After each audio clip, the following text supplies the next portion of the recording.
Their 0-2 start, Virginia Tech has reeled off 8 straight wins. With a victory today, the Hokies will wrap up the ACC's Coastal Division title.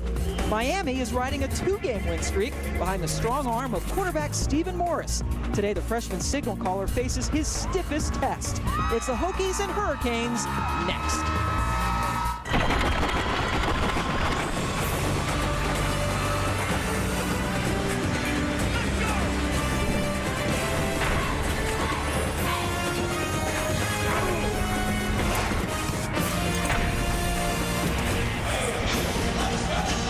Welcome to ESPN College Football, presented by Cars.com.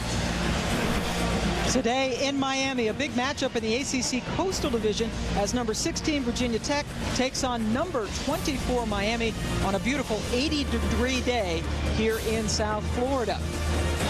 ACC Coastal Division title is on the line. It's very simple for Virginia Tech. They win today. They are the division champs and will play in the ACC championship game coming up. Miami needs to beat Tech today and then have Virginia Tech lose to Virginia next week in order to grab the division. And welcome inside the stadium in Miami, Pam Ward, along with former Florida State quarterback and NFL quarterback Danny Kanell. And the quarterback situation is interesting in this game. Two guys on the opposite ends of their career. You have a true freshman for Miami, and then senior Tyrod Taylor having a great year for Virginia Tech. No one's ever questioned Tyrod Taylor's athleticism, but it's been his development as a passer that has really turned him into one of the elite quarterbacks in FBS. What he does with his feet is he really puts an added stress on secondaries. The longer he scrambles, the longer they have to cover his dynamic weapons at the wide receiver position. Within the pocket, he's done a much better job of reading things out, being patient with the football, and distributing it around the field. Now on the other side, Ja'Cory Harris has been cleared to play back from the concussion, but they're going with Stephen Morris for the 3rd straight game. And since he started, Danny, they've really been relying on the run game. Well, the best way to help a true freshman quarterback is to assist him with a strong running game, and that's exactly what the Hurricanes have done. Offensive coordinator Mark Whipple has been consistently turning to the run game to help him out, and if they want to contend in this matchup, they'll have to do it some more. Coming up, Miami storming onto the field as they try to upset Virginia Tech. Kickoff coming up.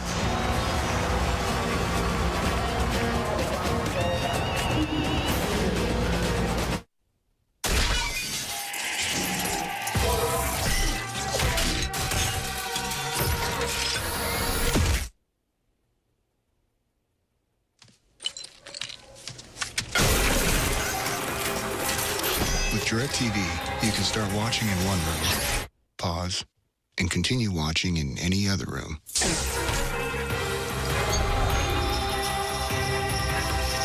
Don't just watch TV, DirecTV. There's Fast. And then there's Sonic Fast. The high-speed hedgehog is back. Sonic Colors. Faster than a speeding you-know-what. Rated everyone. Hi. Chili's tonight? Do I know you? Absolutely not. Yeah, sure. Chili's $20 dinner for 2. Share 1 appetizer, choose 2 entrees. All you need is somebody to go with.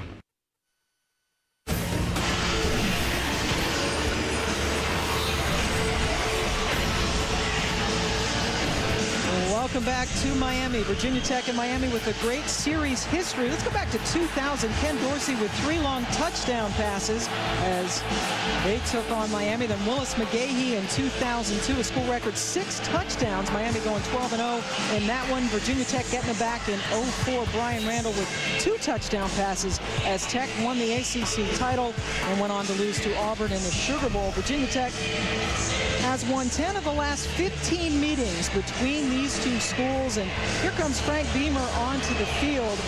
These two schools very familiar with each other. They joined the Big East the same year and joined the ACC the same year. And like Frank Beamer, Randy Shannon is an alum of the team in which he now coaches.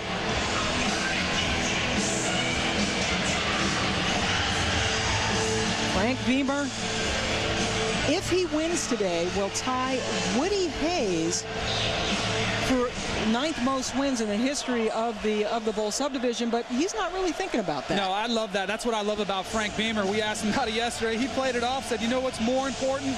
Getting that ACC Coastal win and entering that ACC division title game. And he mentioned that just being in that company, that means he's been around a long time. Randy Shannon now in his 4th year, trying to get them back to a bowl for the 2nd straight season. They are indeed bowl eligible. And they still have their sights set on an upset today and an opportunity to play in their first ACC championship game. This is a program that when they came into this league, a lot of people thought they might dominate, but they have 0 ACC titles. Well, the expectations are so high around here at the University of Miami, 5 national titles, and Randy Shannon inherited a program that he really had to build from the ground up, did it with a lot of young players, and this was the year people were saying, hey, they've got to get to the ACC title game. Well, they still have a chance, but if they want to get there, it all starts today. They're going to have to beat Virginia Tech.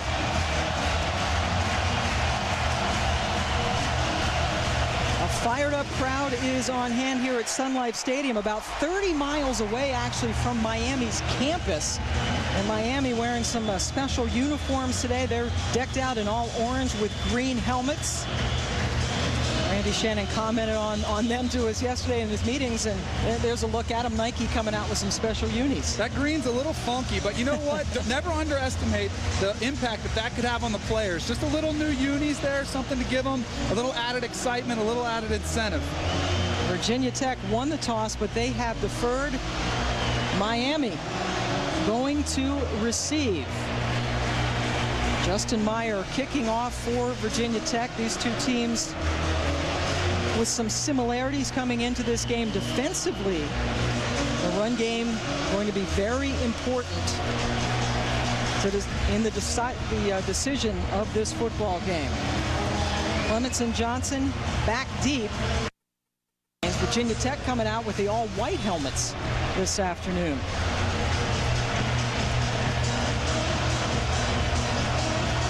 Tech trying to win its 9th straight game, and we are underway in Miami, and that ball is kicked out of bounds. A big break for Miami right away.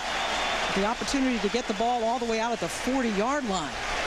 Justin Meyer making the critical mistake, kicking it out of bounds, giving Miami great field position to open the game.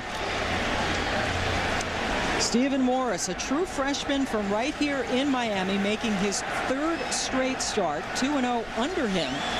Has sort of an NFL-like arm. A lot of people have been impressed with Harris's arm, but this kid at least just as good. I'm really impressed with his poise at the quarterback position. Really plays a lot older than his actual age, but it'll be interesting to see what kind of start he gets off to. This is really his first big game against a quality opponent. The last 2 wins for Miami coming against Maryland and Georgia Tech. I'm sure all the Terp fans are wondering about. No offense to your Terps fan. They're still in the Atlantic Division race. Play Florida State tonight, a big game on ABC. As expected, there's a run. Greg Cooper gets it first and only picks up about a yard. This Virginia Tech defense coming in 37th in the nation overall. This is a defense that the last 6 years has been in the top 12 in total defense, the only school to do that. Bud Foster, the legendary Bud Foster, continuing as their defensive coordinator. He's one of the most intense coaches out there, and his players thrive off that intensity. Came over from Murray State along with Coach Beamer, and Cooper goes down right away. Lost a couple of yards, taken down by Anton Hopkins, a sophomore for Virginia Tech. I think it's going to be a struggle early on. Anton Hopkins in the middle of your screen does a great job getting penetration, but everybody in the building knows that Miami wants to run the football, and nobody knows more so than Bud Foster, we were just talking about. So I think it's going to be a challenge early to get that running game going. Miami with a huge offensive line, averaging 6'6", 313, the big guys in front, but here they are in a 3rd and 11, their first passing situation. And they roll out Morris, and he calmly hits Leonard Hankerson for the first down into Virginia Tech territory. 3rd and 11, and they pick up 20. And they pick up the big first down and go right to a no-huddle mode, pick up the pace on Virginia Tech.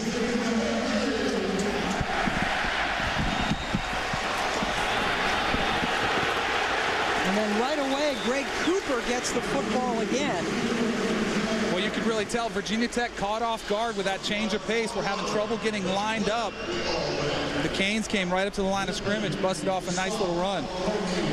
Picked up about 5 yards on that play. Now Cooper comes out, and boy, this is a luxury for Miami. They have 4 running backs that they can rotate in. Damian Barry now is in there. Their leading rusher, averaging about 85 yards per game.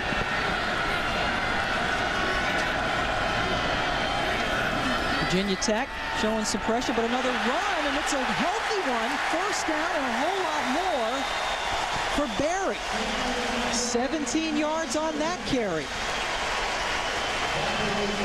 Miami's run game success continues once again, finding a big gash in the middle. Damian Barry is the old school I-back type of runner.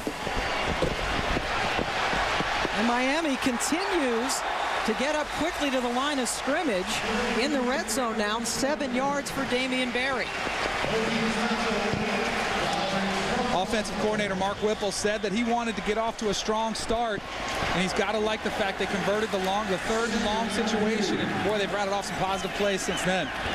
Now on 2nd and 3, yet another run for Barry. Very close to the first down. Eddie Whitley coming up to make another stop for Virginia Tech. This drive starting back on the 40-yard line, and just the kind of drive that Miami would love. The thing I really liked about Mark Whipple was he said he talks to Stephen Morris and says, hey, what plays do you like? Really has a great communication going on with his quarterback. And that's such an advantage to a young quarterback. He's only going to call plays that he's comfortable with, and that can go a long way to his success. First and goal for Miami on their first drive. There is Ja'Cory Harris. Suffered a concussion in the October 30th game at the University of Virginia, has been practicing this week and has indeed been cleared to play, but they're going with the hot hand. They've been playing very well with Morris, and here they are in their opening drive with a first and goal. Cooper now the running back. Morris into the end zone, has a man and has Hankerson.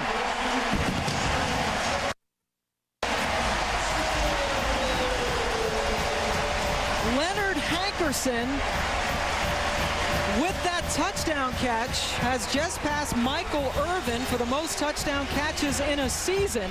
And what an opening drive for the Hurricanes. What a big drive for Stephen Morris. Leonard Hankerson just run an inside post route. The thing that opened this up was the play action pass. And they can do that so effectively. When you run the ball, those linebackers have to respect it and step up. That's what opened up the hole for Hankerson. Davon Morgan was back there trying to stop Hankerson. Extra point added by Matt Bosher. Just over 3 minutes to go, 60 yards in 8 plays. They kept it on the ground for 6 of those 8 plays, but the second pass was a touchdown. Hankerson sets a new Miami record, and the Hurricanes take the quick lead.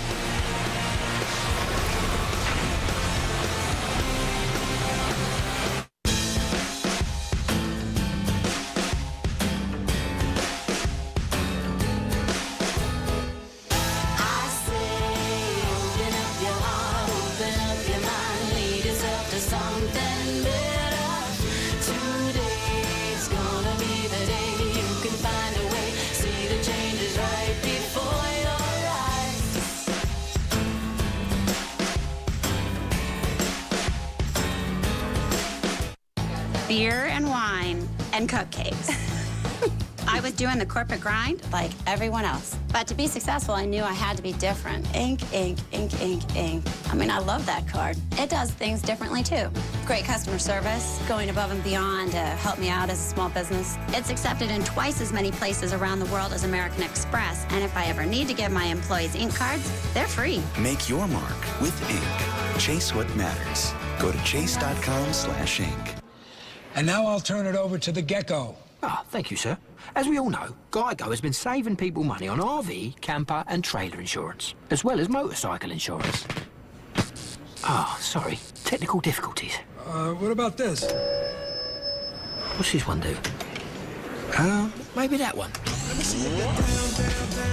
Okay, let's keep rolling.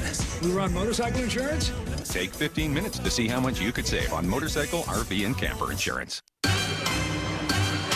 This is the jungle, disguised as a wedding, but a jungle nonetheless. And here there are two types of tigers. One that goes straight to the prey. And the one who makes the prey surrender to him.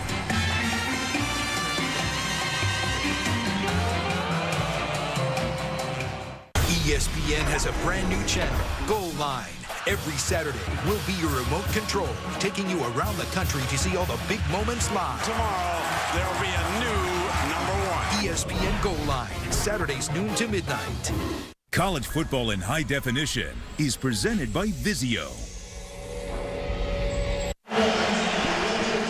Welcome back to Miami. Stephen Morris has done it again. The true freshman quarterback engineering a drive, culminating with a 9-yard touchdown pass to Leonard Hankerson as they take the quick 7-0 lead over Virginia Tech. Completed 2 passes on that drive, Danny. Remember, it was a 3rd and 11. He hit one for 20, and then the touchdown pass to Hankerson. And, of course, as well, they also started on the 40-yard line coming out with the kick that went out of bounds, so that really helped Stephen Morris as well. But I don't think you could have pictured a better start for this Miami team than they've gotten off to. Got the ball on the 40 because the opening kickoff went out of bounds, and Comley and Cooley took it down to get the touchdown. David Wilson, who missed last week's game because of mononucleosis, is back there. Dangerous every time he touches the ball. That's a 15-yard return, but good coverage by Miami's special teams. Tyrod Taylor about to come out, highest rated passer in the ACC and the winningest quarterback in Virginia Tech history. Really impressed with Tyrod and what he brings to the table, not only as a player, but as a leader for this team. You got to remember, this team came back from an 0-2 start to rattle off 8 wins, in large part to his leadership. That opening day loss to Boise State, and then listen, a week later, losing to James Madison from the championship subdivision, and they have stormed back. Wilson gets the ball, and he gets maybe a yard. Olivier Vernon making the stop. Well, I tell you, there's a lot of young talent on this Miami team. There really is, and they're starting to come into their own, too. A lot of them came in together, starting to get a little bit older, but they're feeding off the veteran leadership, the guys that set the example, and Randy Shannon does a great job of getting everybody to buy into his belief system. 2nd and 9, first time Virginia Tech has had the football. Taylor under pressure, that's his escapability. That's where he can really get you. Just when you think you have him, you don't, and he runs for a first down. And that's what had Randy Shannon concerned, was his ability to get vertically up the field. He said, we don't mind if he goes side to side. But once he spots that hole and he hits it vertically, he can be so dangerous. And he can even make these University of Miami defenders look slow, which is pretty hard to do. Yeah, it certainly is, because Miami known for its speed. This is another team with a lot of speed. Taylor second on the team in rushing this season. You see only Colin Kaepernick of Nevada has been able to come up with 2,000 yards rushing, 5,000 yards passing among active quarterbacks. 2 tailbacks back there with Taylor, and he hands it off to Wilson again. And Wilson finds some tough going, maybe 2 yards on that carry. Colin McCarthy making the stop for Miami. Early on, Miami's defense really getting around the football, challenging these Virginia Tech defenders, seemingly not worried about any deep threat, but doing a great job of disguising their coverages. 2nd and 7.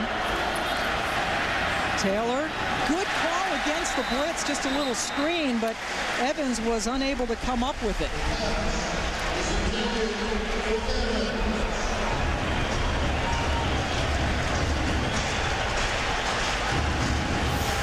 Darren Evans really had a lot of room to run with the football if he catches this. This is one of the hardest catches for a running back to make coming out of the backfield. It's almost like it's dropping in from behind his helmet. He's got to kind of get, it takes a special back to make that catch. And Evans has only caught 8 passes all season. They don't go to him a lot. And that brings up a 3rd and 7.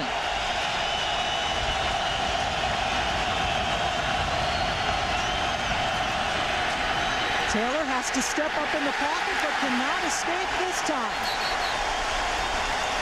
Sacked by Olivier Vernon. They lose 7 yards. And Vernon now with 7.5 sacks on the season. A guy who has really been used almost in a platoon role.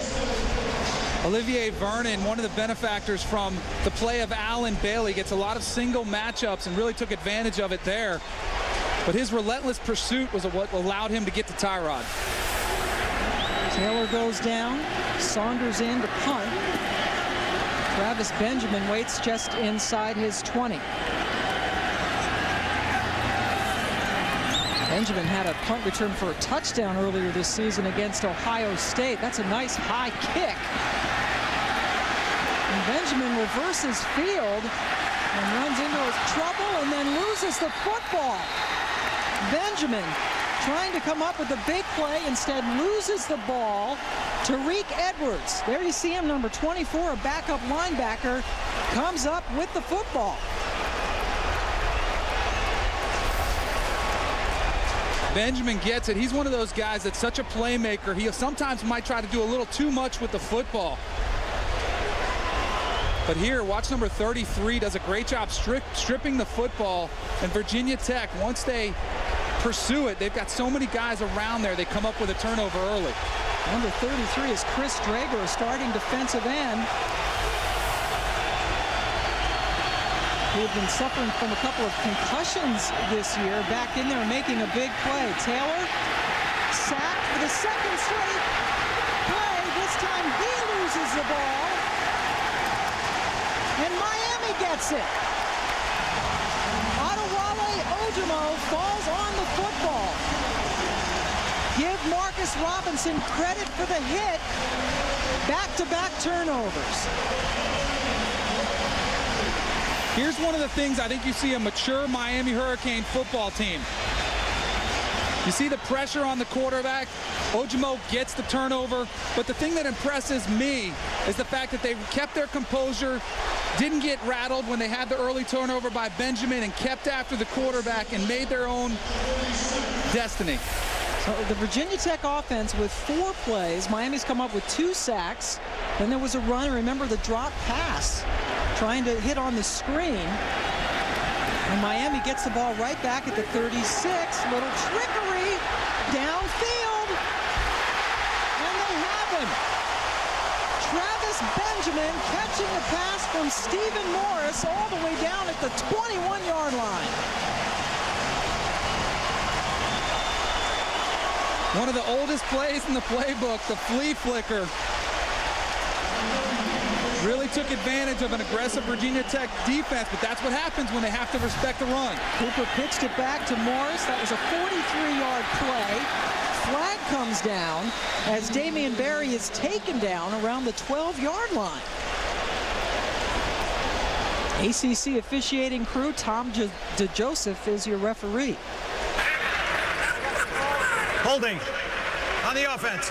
Number 74, 10 yards, spot on the foul. Repeat, first down.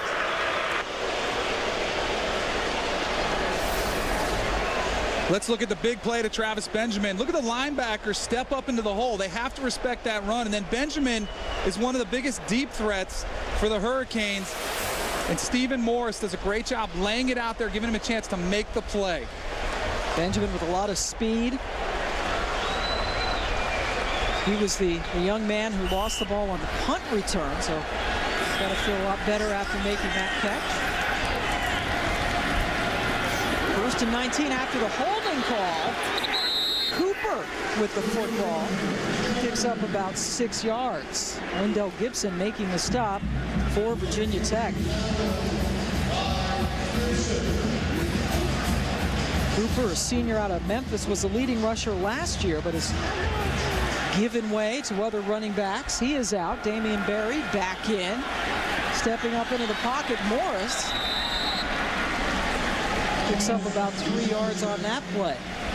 Drager making the stop for Tech.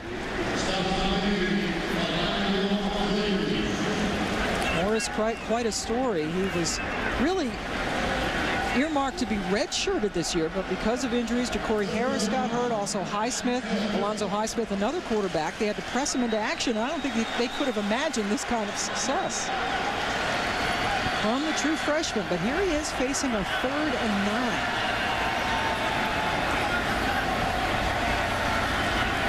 Morris completes it again to Hankerson, and he does a really good job to pick up the first down. Jaron Hosley on the coverage, but Hankerson kept it going and got the first. Leonard Hankerson just running a quick in route. Stephen Morris hits him in stride, but here's where his physicality comes into play. Hankerson at 6'3", 205 pounds, able to pull a defender the extra yard to get the first. And that's Jaron Hosley. Jaron Hosley already gave up the big pass on the flea picker, and there couldn't bring down Hankerson. Hosley's only 5'11". Look at Hankerson, as Danny mentioned, at 6'3", over 200 pounds, having a very good senior season.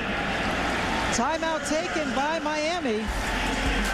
They have it first down just outside the 10-yard line when we come back.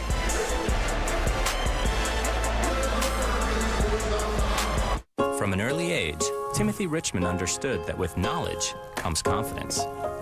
In junior high, while abroad, he explained how jellyfish stings can be neutralized with vinegar in perfect Italian. As an adult, Timothy's knowledge of storm cells and tornadoes saved the Newbury Prep cheerleading squad. But when it came time to buy a new car, he was just as nervous as the rest of us. So Timothy got his knowledge at Cars.com, regained his confidence, and got the perfect car at the perfect price.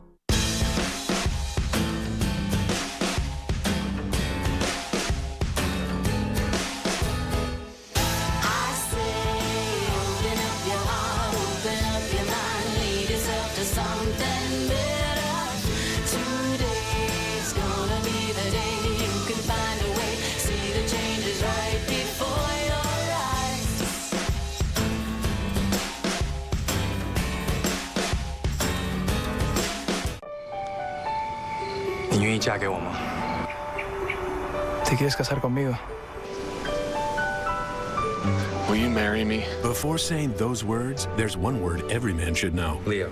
The Leo Diamond at Kay Jewelers. A fire, sparkle, and brilliance so intense it is the first diamond ever certified to be visibly brighter. One more reason Kay is the #1 jewelry store in America. Sí. Yes. Every kiss begins with K. It's a new world. It's a new way. Make a fresh start. It's a new day. It's a new life. It's a fresh start. You've a good sense. You've a kind heart. I'm coming with you. TV and internet together at last. The world's first HD TV powered by Google TV. Available at Sony Style and Best Buy. ESPN's College Football is presented by Cars.com, where confidence comes standard, and in part by Kia Motors and the 2011 Sorento crossover. Learn more at Kia.com. Welcome back to Miami. A spectacular day, about 80 degrees and sunny. Meanwhile, they are taking a look at that last catch by Leonard Hankerson. Originally ruled a first down. Taking a look at the spot. What's interesting, the way he went down, it's almost like Hosley carried him to the first down. Yeah. But by the time his, hip went down, it looked like Hosley carried him to it. But in my mind, from up here, it appeared short, and I was thinking, well, maybe they'll go for it on 4th down, but obviously the officials want to get it right. That was a 3rd and 9. The spot on the ball, the spot on the field is incorrect. It will be 4th and 1 at the 12-yard line. 4th and 1 at the 12-yard line.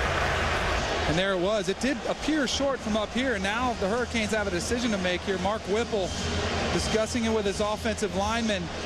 I mean, you got to feel like the success they've had in this game, the success they've had in the last 2 weeks running the football, that they would go for it on 4th and 1 and really try to take control of this game early. Already with 42 rushing yards in this game. So a 4th and 1 at the 12 instead of the 1st and 10 at the 11, and the offense is indeed coming back out there. There's Whipple, the offensive coordinator, in his second year. His son Spencer, one of the backup quarterbacks for Miami, who has seen some action. And they come out with a six offensive lineman package. Barry is the tailback. He gets it and does not get the first down.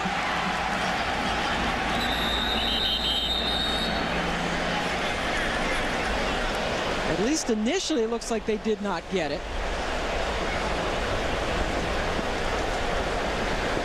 Really, the thing that I caught the last minute was the second effort, because he was dead in his rights in the backfield, but he put the ball on the ground is what happened. The ball might have come loose there. Maybe Shannon's face. You know, I like the play call on 4th and 1 going for it. You know, for those reasons we talked about, the fact they've been having success. And look, they're an aggressive team. And that's Damian Barry, the ball carrier, who has not gotten up yet. Really a good job by true freshman Kyle Fuller, number 17, coming into your screen. Just making a great one-on-one tackle against Damian Barry. The ball did fly out of there into the pile. Had he held on to the ball, it definitely would not have been a first down. And now the attention is on the senior from Belle Glade, Florida. Second time that Miami has turned the ball over. And while Barry is being attended to, let's get you back to the studio for an update. All right, Pam, a Taco Bell studio update to be precise down in Death Valley in the long-time rivalry between Ole Miss and LSU. LSU had scored quickly, and then Brandon Bolden just gashing the Hats defense and going in to score to tie the game at 7. Bolden, one time heavily recruited by LSU. Bayou Bengals have kicked a field goal. They're up 10-7. Reese Davis in the studio for us. Thank you, Reese. LSU trying to hang into the national championship race. Meanwhile, Damian Barry very slow coming off the field, holding that right arm up, and they're going to take him right into the locker room. Barry at one point during the season had 4 straight 100-yard games for Miami. So on the change of possession, Virginia Tech gets it back at the 11-yard line. Ryan Williams now the running back.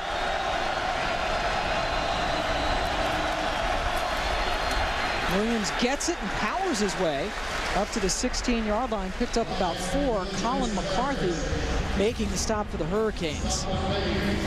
Ryan Williams battling hamstring an injury for most of the season. Last time we saw them was against Wake Forest. He sat out that game trying to get it to 100%. Last week played against Carolina, was starting to get there. Just still, you got to wonder if he feels totally comfortable back there. We'll find out. Still not at 100%. Last year ran for a Virginia Tech record 1,655 yards when Darren Evans was out hurt. And they go right back to him. Good job of putting his hand on the ground to keep his balance and run for the first down. 13 yards for Williams. Ryan Williams, one of the things that makes him as effective is he works the cutback lane so well.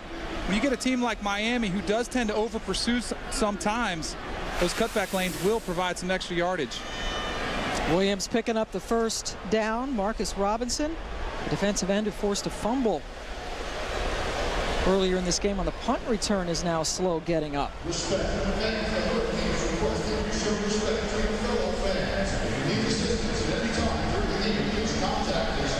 So far, Hurricanes been battling the injury bug. Hankerson got a little nicked up early. Barry just went out. And now Robinson, the latest victim.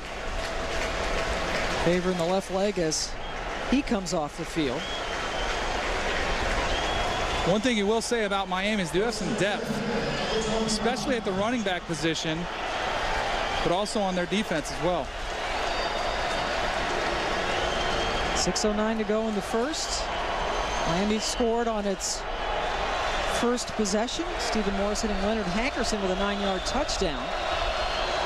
Tyrod Taylor's already been sacked a couple of times, and now he's changing things up at the line. On the pitch, Williams on the run, about a yard short of the first down. Let's get another update now from Reese Davis. Get off! All right, Sam, we're checking in now on the Ohio State-Iowa game. Mark May was excited in the background. Touchdown, Ricky Stanzi to Marvin McNutt.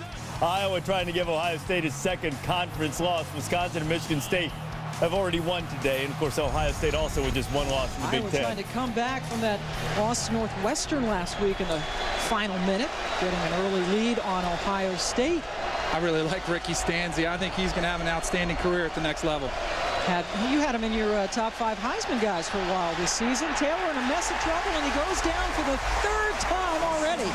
Adewale Ojomo's turn to sack him.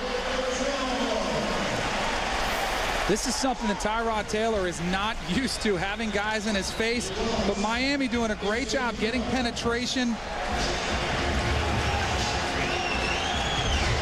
A lot of the double teams are going towards Allen Bailey, which is giving Olivier Vernon and Adewale Ojomo man-to-man matchups, and right now they're making the most of them. Virginia Tech quarterbacks had only been sacked 17 times in their first 10 games. They've already been dropped 3 times here in the first quarter. Now on a 3rd and 9, Taylor out of the pocket. He's much more accurate when he rolls out of the pocket. That one was on the money to Marcus Davis for the first down. The staggering difference is we have another man down on the field when Taylor gets out of the pocket and throws it. Well, I think they're trying to give Tyrod Taylor some additional protection by getting him outside of the pocket, giving him some time. Marcus Davis is down at the end of that play, really took a shot trying to get the extra yardage. There's Allen Bailey, who they're doing a great job to this point picking up, but that's creating opportunities for the other D linemen for the Hurricanes. Andre Smith, the tight end, with good work on the block. Marcus Davis caught it for a 17-yard reception and a first down, but now he is hurt, and we'll take another quick break. ABC's No Ordinary Family, all new Tuesday, 8/7 Central on ABC. He's breaking out. Open this door! She's breaking free. Let down your...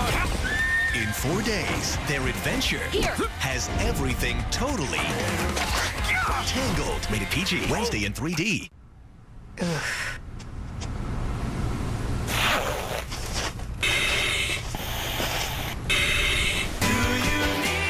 Linens and duvet washed fresh for every guest.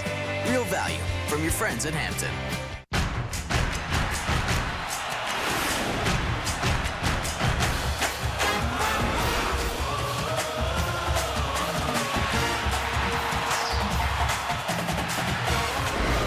The Huskers look to clinch a spot in the Big 12 championship game when they hit the road to battle the resurgent Aggies. Saturday night football presented by Southwest Airlines. Nebraska, Texas A&M, or other regional action. Tonight at 8 on ABC. College football lives here. I want to ride. I want to ride. I want to ride. I want to ride. Tis the season to get on a Honda. Because right now we're offering fixed APR financing as low as 0.99%. Up to $2,000 in total incentives and more. So get to your Honda dealer for great deals on gifts that go. What's with the, Hydrangeas? Uh-huh. Checking fees. What? My shrink said I need to channel my hostility towards checking fees into something beautiful. Touch the ball. Get rid of checking fees. Get Electric Orange checking from ING Direct. No, you're not rich enough fees. No fee of the month fees. Because we don't like fees. Beautiful. Welcome back to Miami. The Hurricanes on top of Virginia Tech 7-0. All the attention now on Marcus Davis, who just caught a pass on a 3rd and 9 for 17 yards, but he took quite a hit and is still down on the field, Danny. He really took a helmet-to-helmet lick towards the end of this play. Trying to get the extra yardage. Wasn't anything dirty about it, it's just football. But you see Marcus Davis, the reaction there when you see the arm stiffen up and just the body lay limp. It's one of the scariest things in football when you see a teammate of yours go down. Miami had to deal with it with Ja'Cory Harris earlier in the season. And now you see all the precautions they're taking. That's what you hope this is for, and it's good to see Marcus Davis up and moving around a little bit. And the local crowd giving him a warm hand of applause. Davis has been bothered by a hip injury this season, but that was a hit to the head. And really, wide receiver spot has gotten quite thin for Frank Beamer's team. Dywell Roberts is out for the rest of the regular season with a hurt thigh. And we just mentioned Ja'Cory Harris, and he gives him a round of applause. And Davis able to get up and walk out on his own. Great to see Marcus Davis walk off on his own power. But like you were saying, Pam, the wide receiver position was something that offensive coordinator Brian Steinspring was very concerned about before this injury. They had 4 wide receivers practicing in blue jerseys, which meant they were off limits to contact and even questionable up till game time. Davis was one of those because of the hip. They did get DJ Coles back today, has missed the last 4 games with a right knee sprain. But they are thin at that position. Play resumes 1st and 10 at the 47. Ryan Williams in the backfield. That's Garrett Boykin in motion. Stops at the slot position. Williams a little cut in and out and down. Great pursuit by Miami's defense. They drop him for a 7-yard loss. Raymond Buchanan and Olivier Vernon chasing him down. Really impressed with this Miami Hurricanes defense, who was the local media had been very critical of after their performance against Florida State just 4 or 5 weeks ago, but they are stepping up to this task today against Virginia Tech. And run defense had been the question mark really for both of these defenses. Miami #1 in pass defense in the ACC, but 8th in rushing D. 2nd and 16, Taylor, nowhere to go. He eludes the sack, throws it in the middle of the field, incomplete. He was hit by Colin McCarthy, and now Taylor is on the turf. He took a shot at the end of the play.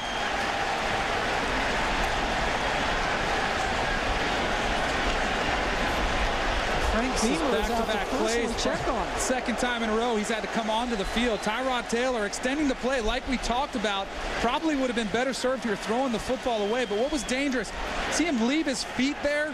When you leave your feet as a quarterback, you just lay yourself open, and Colin McCarthy really did a great job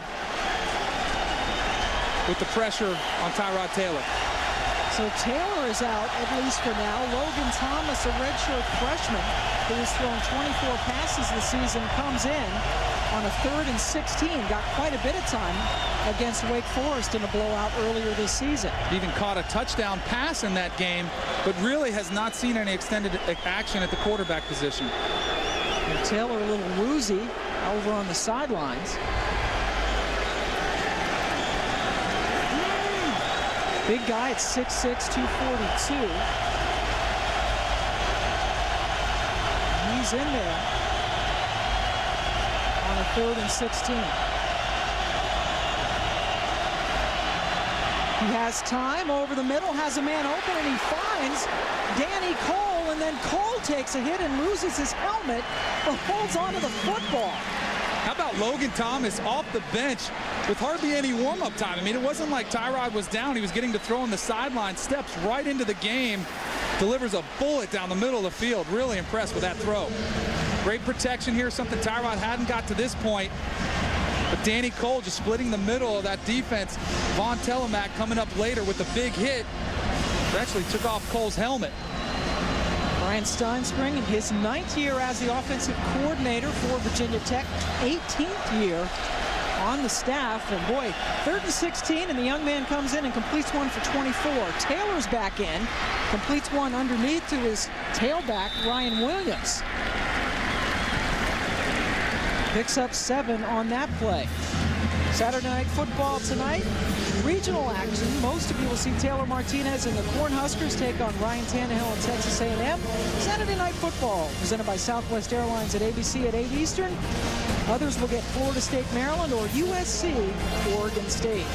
Are you going to talk to me tomorrow, Pam? It depends on after who Florida State wins that game. Got a Terp and a Seminole in the booth tonight. David Wilson gets the handoff, escapes an ankle tackle. Good job by Wilson to get down to the 19-yard line. 9 yards and another first down for the Hokies. So much was made this week about the Miami Hurricanes having 4 different running backs score touchdowns last week. Well, Virginia Tech has a stable of their own. Running backs coach Billy Height calls them his stallions, the way they run the football.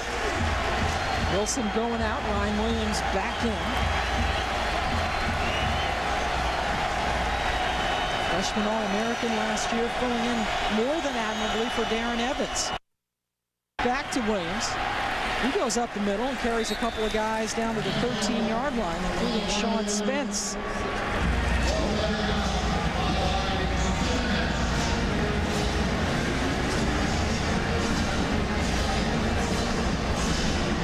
Sean Spence last week had a great game, 11 tackles and 3 tackles for loss.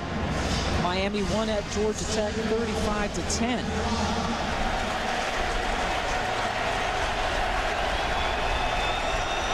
Second and 4 now for Tech. Williams, big hole over the left side, and he goes into the end zone untouched. Ryan Williams busts in for the 14-yard score. Virginia Tech setting its own physical tone. The fullback, number 31, Kenny Younger, does an outstanding job leading the way through the hole, providing the opportunity for Ryan Williams. So much of the credit goes to offensive linemen when there's holes out there, but a lot of times it's the unsung hero, that fullback, who has the key block. So unsung that Younger has no carries. He's caught some passes, but that's a huge block. They don't score the touchdown without him. Chris Hazley ties it up.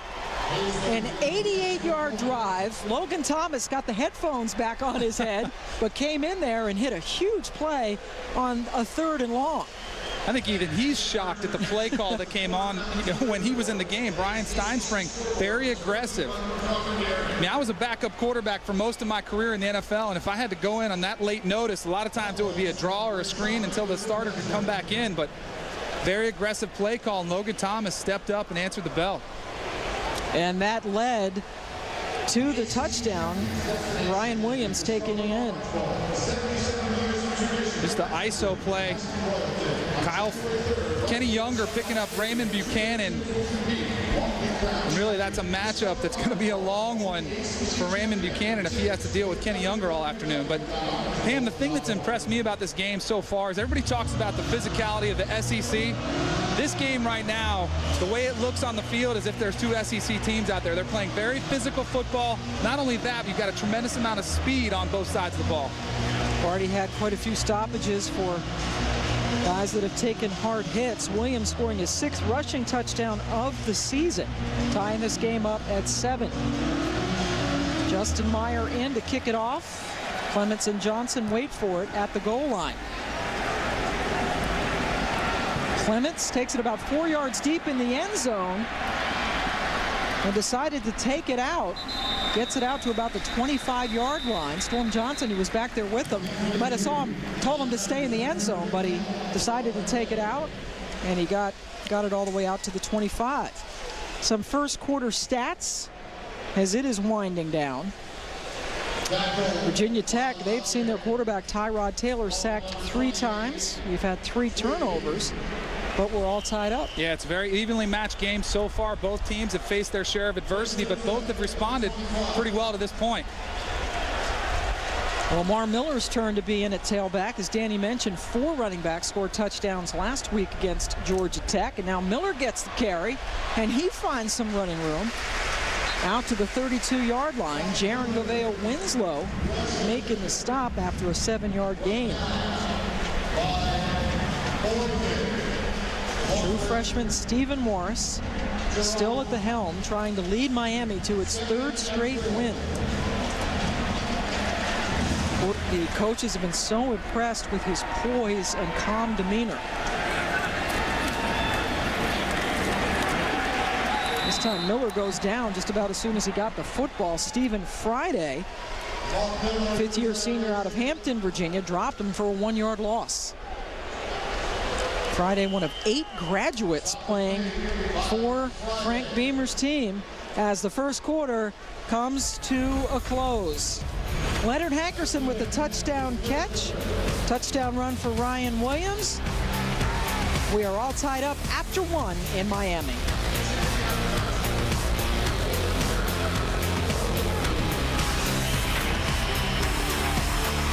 Watch ESPN live online. Find out how at ESPNNetworks.com. For years, I was just a brewer. Till one of the guys brought in some fresh bread that he made from our pale ale. And from that first bite, I knew my business would never be the same. When businesses see an opportunity to grow, The Hartford is there, protecting their property and helping them plan their employees' retirement.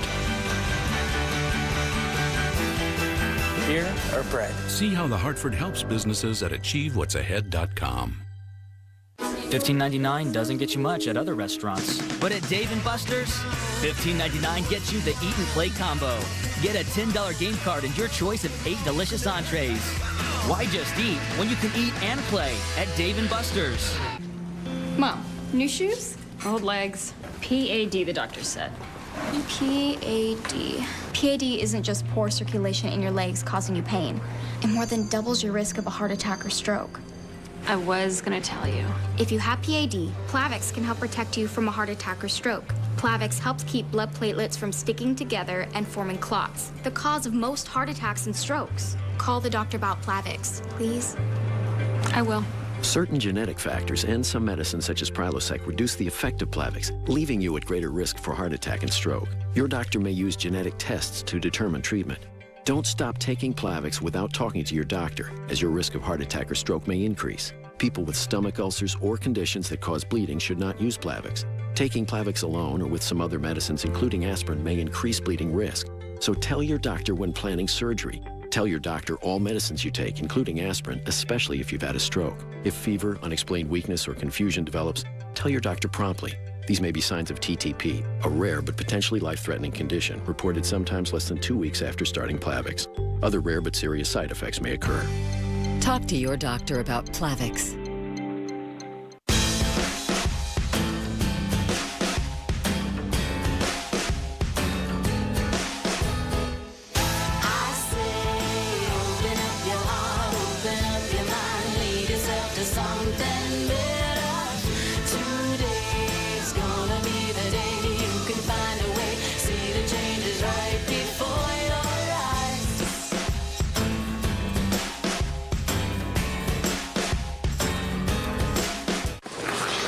What's that saying?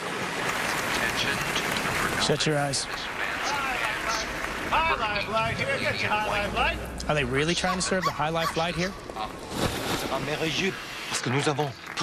This is the home of hoops and hockey. This is sacred ground. Trampled upon by a canine beauty contest. It's making me queasy. High Life Light here. Get your High Life Light. Should I handle it? Handle it. Handled. Is that a portrait of the dog? Welcome back to Miami. Aerial coverage provided to you today by Goodyear. For precision and performance, get there on Goodyear Innovation. Matt St. John, our pilot of the Spirit of Innovation, based in Pompano Beach, Florida. An aerial show right now. Leonard Hankerson, who has a touchdown catch, grabs that one from Stephen Morris for 16 yards and a first down.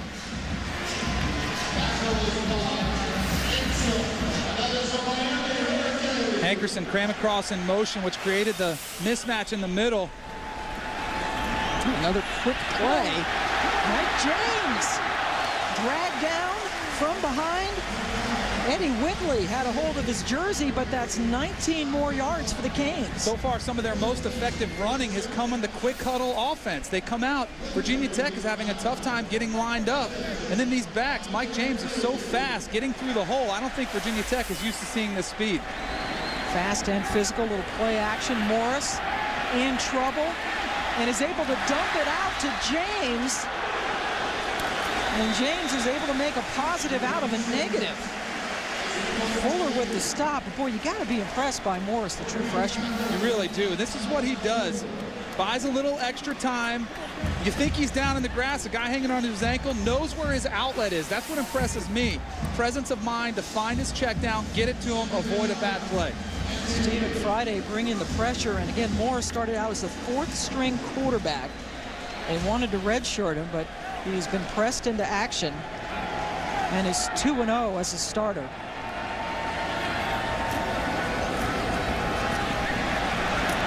And then right up the middle, Mike James gets yet another carry, picking up 4 yards. I love Randy Shannon told us that one of the reasons Stephen Morris has made this transition so smoothly is that Ja'Cory Harris has really taken on a mentoring role to him, helping him on the sideline, being a sounding board for him when he goes off the field. And that just shows you what type of man that Ja'Cory Harris is, to show that support. He's not bitter. He's letting Stephen Morris go out there and lead this offense. And Morris is perfect so far, 6 for 6 for 99 yards through the air. Facing another 3rd and 5. They've been good on 3rd down so far, and that's a low throw. What a catch by LaRon Byrd. Going down low and scooping it up one-handed for the first down. Well, it's not so hard to complete 100% of your passes when guys make catches like this. LaRon Byrd on a low-thrown ball goes down and catches it with his hands. Byrd wearing that number 47 that has been made famous in this Miami program. It's under review. We're going to look at it to make sure he actually made the catch. Too good to be true, maybe they think upstairs, but that's a fantastic job. I think that's a textbook catch for LaRon Byrd. You look at what he did. Went down, got it, secured it, brought it to his body to control it before he hit the ground. The ruling on the field was that it was indeed a catch, so remember there has to be indisputable video evidence in order to overturn it. And what really impressed me about that, LaRon Byrd at 6'4", went down and got that. Usually the guys that go get those lower balls are the little 5'8", 5'9" speed guys. LaRon Byrd showing he's capable of making those low balls look good too.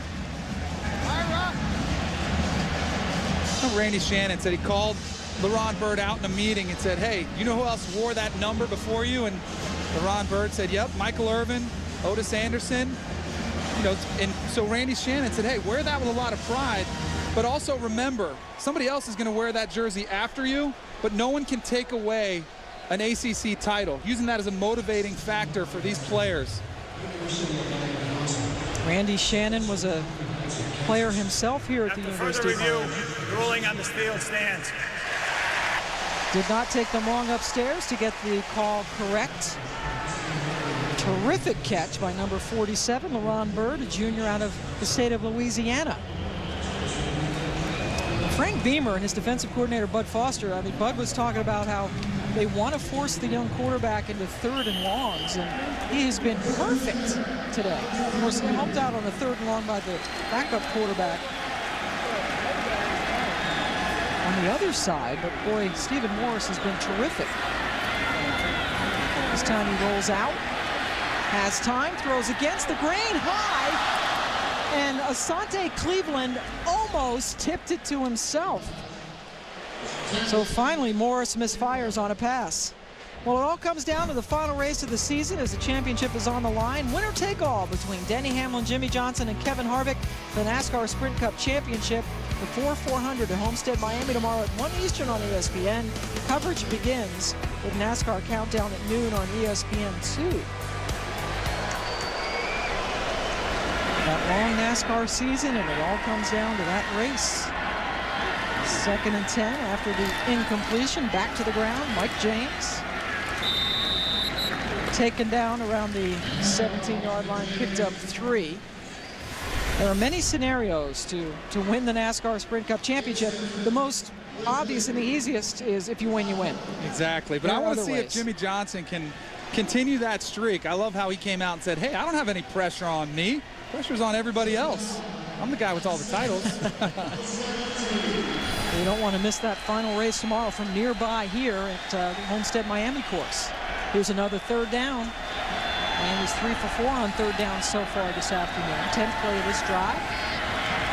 Morris with time in the end zone, and it is incomplete. Now Darius Johnson covered by Eddie Whitley, and Johnson could not come up with a football. So that's going to set up a 34-yard field goal for Matt Bosher. Morris had the matchup he wanted, man-to-man. Really just had to loft that ball out towards the corner of the end zone. Had the matchup out. Darius Johnson on Eddie Whitley. Just kind of underthrew him a little bit. Really one of his, poorer throws of the day. And it's, taking this long. He's been almost perfect until now. Bosher coming in, nailing it from 34 yards out. Miami regains the lead. 10-7 Hurricanes.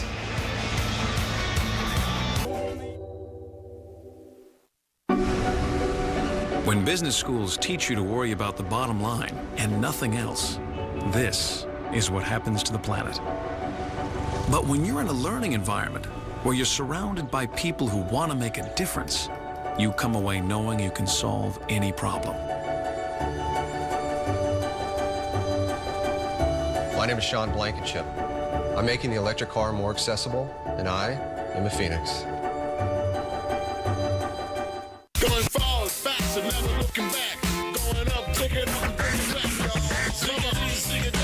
The energy drink for your feet. With ZigTech, I get more gain, less pain.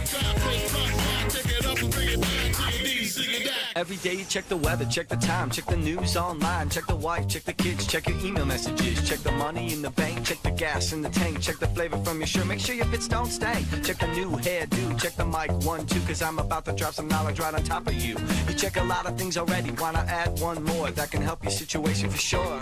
Check your credit score, freecreditscore.com. Free credit score. You won't regret it at all. Check the legal, y'all. Offer applies with enrollment and Triple Advantage. This is the iPhone 4. Its lithium polymer battery lets you work longer, play longer, laugh longer, listen longer, shoot, edit, share, update, download, read, write, and even FaceTime longer. All on the world's thinnest smartphone, the iPhone 4.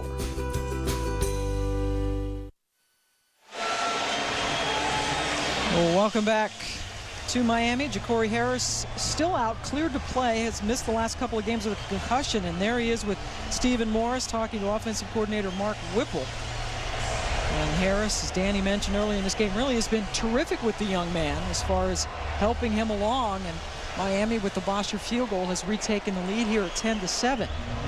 And I think for Mark Whipple, it's also every play is a teaching tool, because you got to remember Stephen Morris has not played much football, so he's going to use every snap to try to teach him something new. Mark Whipple said that he had to pare down the playbook a little bit, and again asked the true freshman what plays he did not like and what plays he was most comfortable with, and has tailored the offense towards his strengths. They've gone to the run game more, and they're 2-0 since that. Bosher, who just hit the field goal, kicks it out of the end zone. David Wilson just got a paw on it, but they'll have it at the 20. Time for a SportsCenter Right Now update with Reese Davis. And Pam, it is presented by Discover. Get you up to date on a couple of games. Number 5, LSU against Ole Miss. Jordan Jefferson and D'Angelo Peterson that got him on the doorstep. The Hats team punched it in. They're up by a touchdown in the second quarter. And in the 113th big game, Stanford smashing them, but before the game, exchanging pleasantries. Stephon Taylor scored a couple of times. Andrew Luck's had a big run in the game. It will try to show you at halftime. 17-0 is the score. Thank you very much, Reese. Rivalry games really heating up. In this game, if Virginia Tech wins, they win the Coastal Division, but right now they're going to have to come from behind.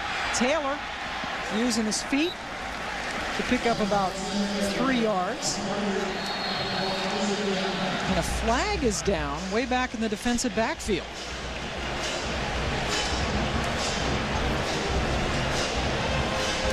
David Wilson, the running back, is all the way down the field. A little scuffle. Dead ball, personal foul. Number 1 on the defense. 15 yards, first down. That's Brandon Harris, the starting cornerback, who was mixing it up with the running back David Wilson. Miami being plagued by penalties this season under Randy Shannon.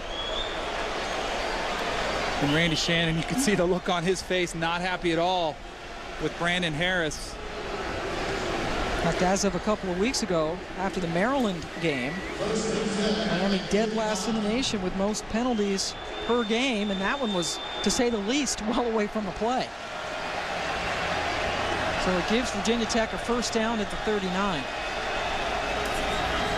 Taylor throwing one out in the flat to Cole, and he is able to get another first down right at midfield, taken down by Telemac.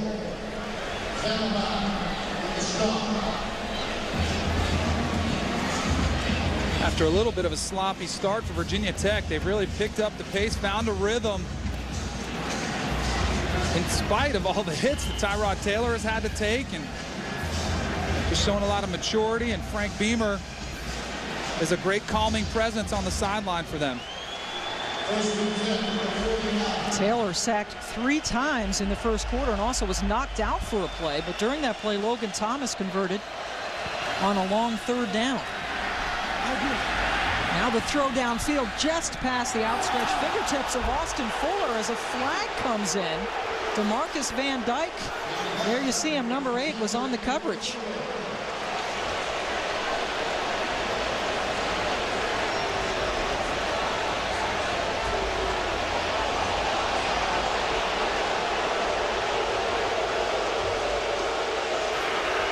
Pass interference on the defense.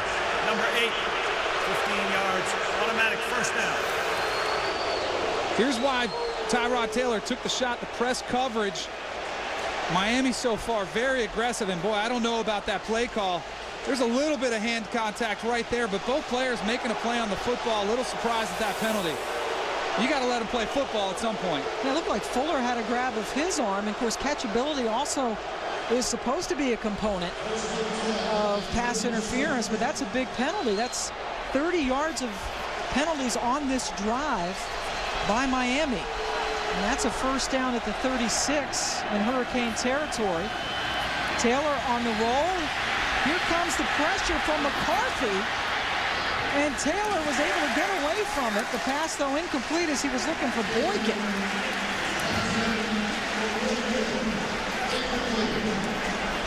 Forson with good pressure on that play. Take a look at our weekend menu, brought to you by Applebee's. Coming up tonight at 7 Eastern on ESPN. Arkansas taking on Mississippi State. Syracuse in the thick of things in the Big East on the U. Oklahoma and Baylor. Baylor trying to beat Oklahoma for the first time. And Nebraska can win the Big 12 North if they win at Texas A&M. All sorts of great stuff on tap for you tonight. 2nd and 10 for Taylor. Handing it off to Wilson. David Wilson is taken down just about 4 yards downfield by Ray Armstrong. David Wilson missed last week's game with mononucleosis, and this guy is a tremendous athlete, to say the least, for Virginia Tech. He really is. He's already had 2 kickoff returns this year, one against NC State, one against Georgia Tech. But anytime he touches the football, he could go the distance. Runs about a 4.3 40, has done 10 straight standing backflips, and climbs things on campus. He's just a tremendous athlete, but here his team is facing a 3rd and 6.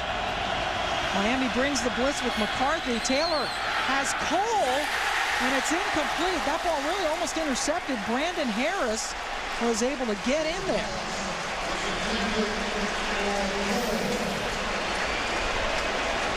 Brandon Harris, coverage on the slot.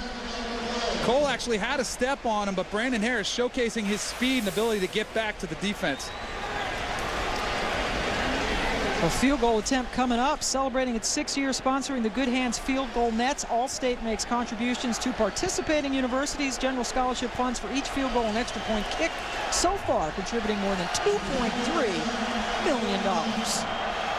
Chris Hazley trying to knock one home from 49 yards. Had a 52-yarder last week against North Carolina. With 49 yards to him, not that big a deal, and he nails it. Hazley, the senior, who walked on, tried out because he was bored as a student, comes in and ties this game up. It's our most anticipated event of the year, Nissan's year-end sales event, delivering holiday offers on Nissan quality, fuel efficiency, versatility. Right now, get 0% financing on popular models or lease Altima $199. Hurry, event ends soon. Visit ChooseNissan.com or see your Nissan dealer and bring innovation home for the holidays. Cowhide dries out. So does your man hide.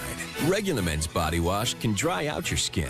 Only Dove Men Plus Care has micro moisture to fight skin dryness, so that man hide of yours stays clean and moisturized. Be comfortable in your own skin. He's breaking out. Open this door! She's breaking free. Let down your... In 4 days, their adventure has everything totally tangled. Rated PG. Wednesday in 3D.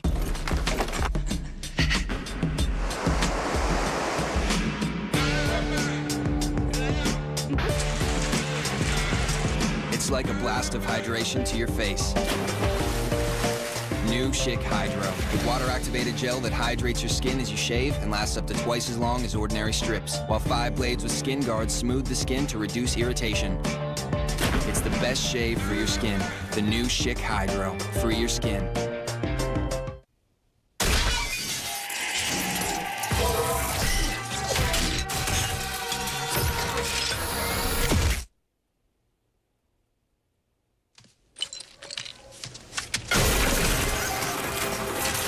With DirecTV, you can start watching in one room, pause, and continue watching in any other room.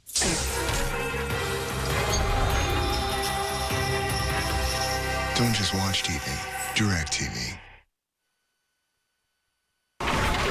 ESPN's College Football, brought to you by Nissan, proud partner of the Heisman Trophy, and Dove Men Plus Care for skin as comfortable as you are.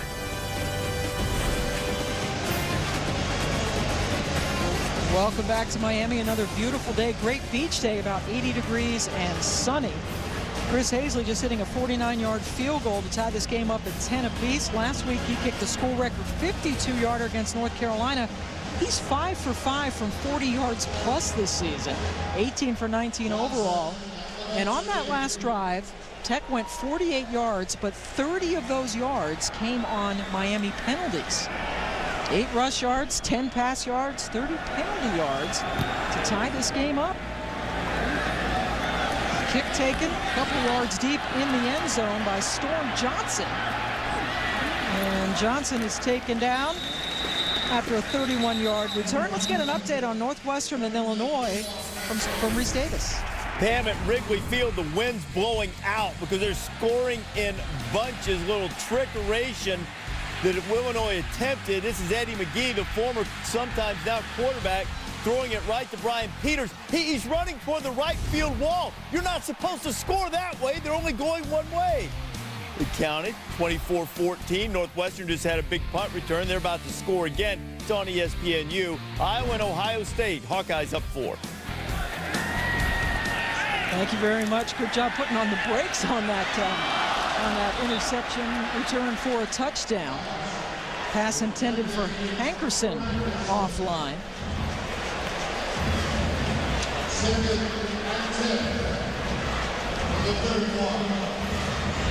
Morris connecting with Hankerson on the first drive of the game.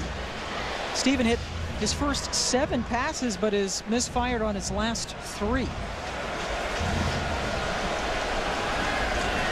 trying to go to 3-0 as a starting quarterback and to keep Miami alive in the ACC Coastal Division race. Lamar Miller with a lot of running room. First down, Hurricanes.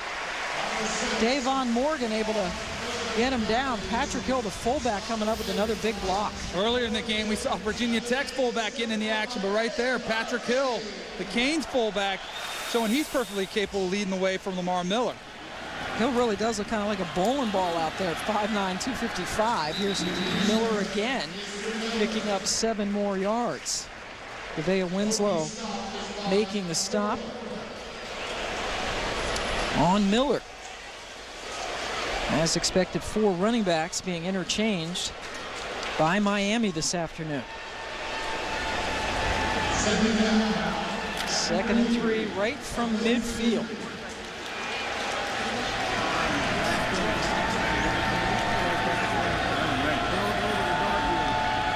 Hill, the fullback, back in there, blocking for Miller. And Miller breaks an arm tackle for another first down. Taken down around the 44-yard line. Let's take a look at today's Aflac trivia question. We want to know which school has at least one former player score a touchdown in the NFL every week since week 15 of the 2002 season. Yes, about 8 years running, and it's an active streak. Miller's streak of carrying the football continues, but he picks up a goose egg or a duck egg, because we just had the Aflac question, got nothing on that play. See, I was going to ask you if that was a trick question, because is that even possible? 8 years running? It is a true fact, as we say redundantly, and we're about to give you the answer on that.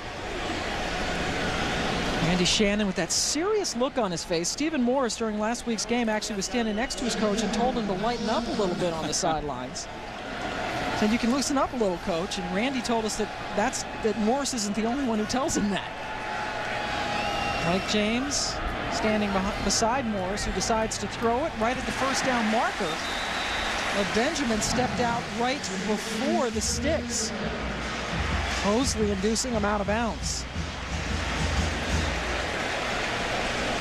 Morris did come in last year, the true freshman, into spring ball. That's got to be just a huge help. That was a huge help. I think the coaches were very savvy that they also noticed the lack of depth at the quarterback position about 4 or 5 weeks ago, moved him up to start splitting the reps with Spencer Whipple so that he started getting some used to the big boys, not the scout team. It certainly came into play. Fumble on the exchange. Virginia Tech thinks they have it, and they do. Miami gives the ball up for the 3rd time in this game. Dwight Tucker, sophomore defensive tackle, came up with it. That's the 3rd fumble that Randy Shannon's team has lost. Well, we haven't had to say it yet, but I really feel like that's a rookie mistake by Stephen Morris. You saw him kick his heel to get the guy in motion. Just a miscommunication between him and his center, Tyler Horn. Maybe it wasn't a rookie mistake. Maybe it was the center snapping it early. This offensive line really has begun to gel for Miami. Miami called a timeout before that snap. We will take a timeout as well in a tied ball game in Miami.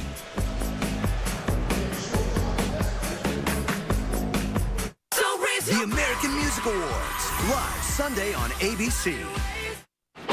Todd, where were you this morning? Burger King's giving out free Seattle's best coffee. You love your ferocious foam latte. And look, I put your face in the foam. Goodbye, Sage.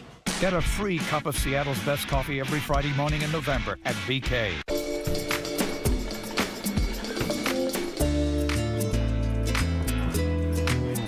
It doesn't take more than one person to talk to a woman.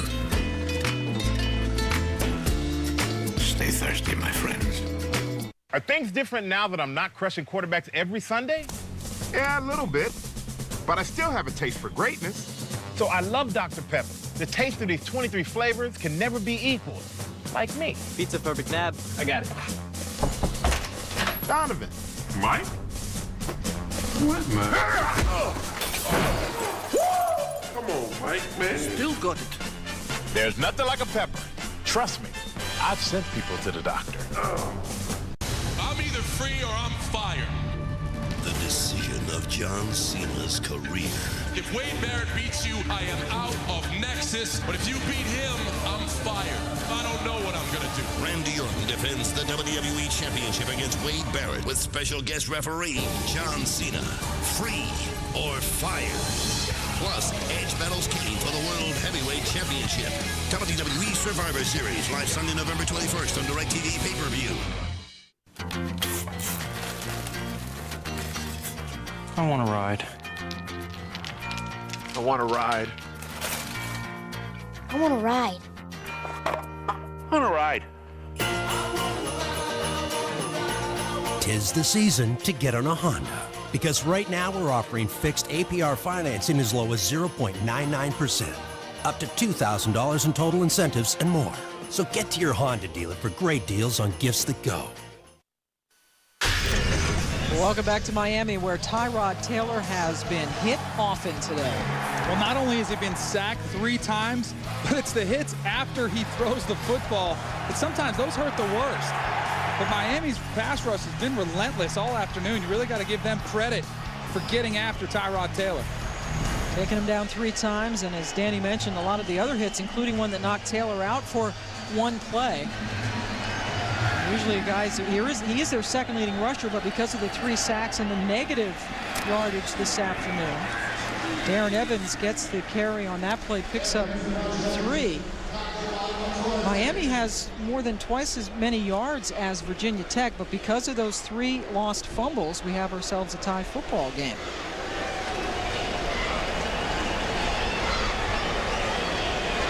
Taylor, more rushing yards than any quarterback in Virginia Tech history. And right there, that says something, because we all know about the talent that has come through Blacksburg under head coach Frank Beamer. Most wins by any starting quarterback as well.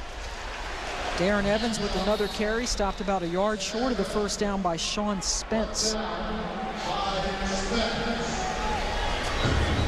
Darren Evans, more of a straight line runner, a guy who's going to force the issue, stay the play side, and pick up those tough yards like he did just there.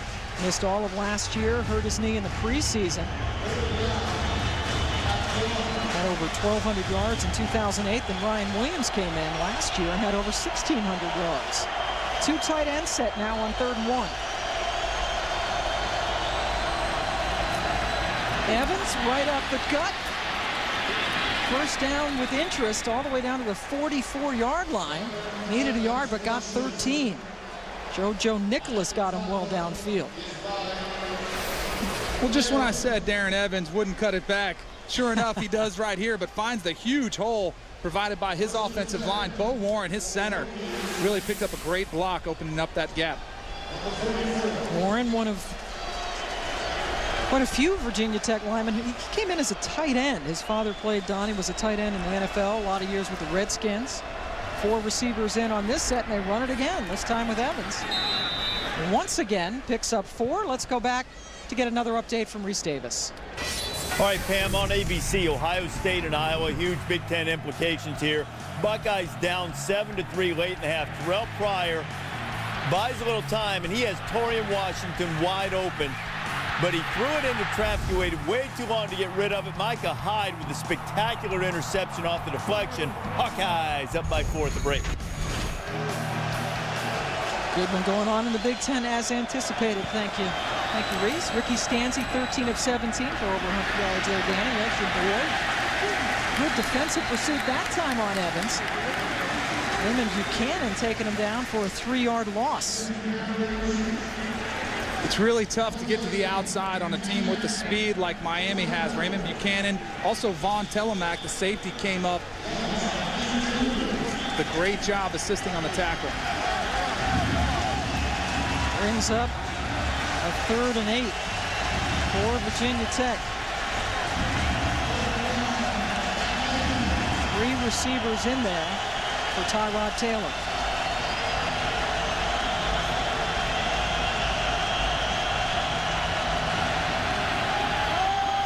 Taylor going downfield. Boykin got a hand on it, but that was really good coverage. Ryan Hill was right with him step for step.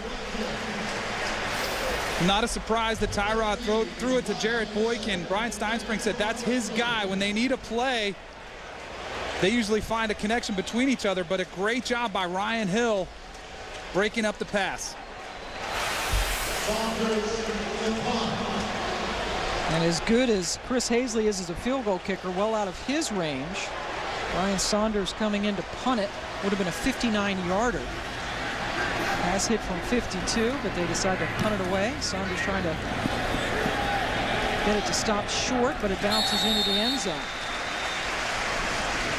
Miami with the defensive stop, gets it at the 20 after only a 22-yard net punt for Tech.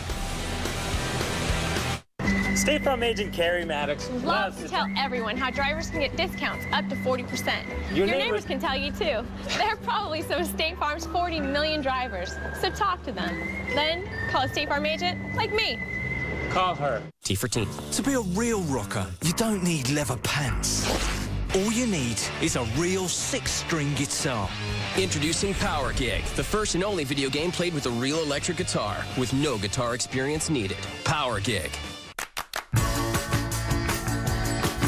Bistro at Courtyard. Refreshing new options, same refreshing value. Courtyard, it's a new stay. You know what I like about my Lee Premium Select jeans? Everything. They're soft, they're strong, got a great new fit, and my girlfriend says they make my butt look good. Looking good, Mike. Thanks. That's not my girlfriend. Getting comfortable never looked so good. This is the iPhone 4. Its lithium polymer battery lets you work longer, play longer, laugh longer, listen longer, shoot, edit, share, update, download, read, write, and even FaceTime longer, all on the world's thinnest smartphone, the iPhone 4. Welcome back to Miami. Virginia Tech and the Hurricanes knotted up in a 10-all tie. This week on ESPN's Monday Night Football, a battle of AFC West rivals. Kyle Orton leads the Broncos into San Diego for a game against Phillip Rivers and the Chargers. Catch it on ESPN's Monday Night Football at 8:30 Eastern. Start your coverage at 7 Eastern with Monday Night Countdown served by Applebee's. Phillip Rivers putting up MVP-like numbers. Now he just needs his team to help him out a little bit. NFL game here on Thursday. Not a pretty one for the Dolphins. Shut out by the Bears. Hurricanes sharing the stadium with the Dolphins. Asante Cleveland, the true freshman tight end, picks up a first down on that nice toss from Morris. Miami's offensive coordinator, Mark Whipple, doing a great job play calling. He really seems like he's found a rhythm with Stephen Morris with a mix of the play action and the run game. They're doing a little play action on first down. Morris on the money to Cleveland yet again, who gets into Virginia Tech territory. 18 more yards on that true freshman to true freshman connection. Little quick hitting pass, Stephen Morris to his tight end. Just a little pop pass. Once again, the middle of the field's been wide open for Miami to this point in the game. Big time pressure from Tech.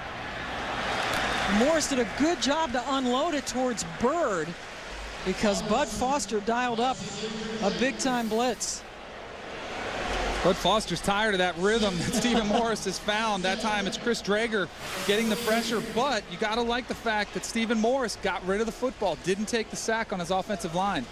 There's the defensive coordinator, Stephen Friday, also in there on the pressure. Morris now 10 for 14 with a touchdown in this game. And but Bud Foster talked about trying to disguise coverages and try to rattle this guy. It's hard to rattle this kid. Now on second down, directing traffic, in trouble, and he finally is chased down by Friday. Stephen Friday got close to him on the last play, and this time he drops him for a 9-yard sack.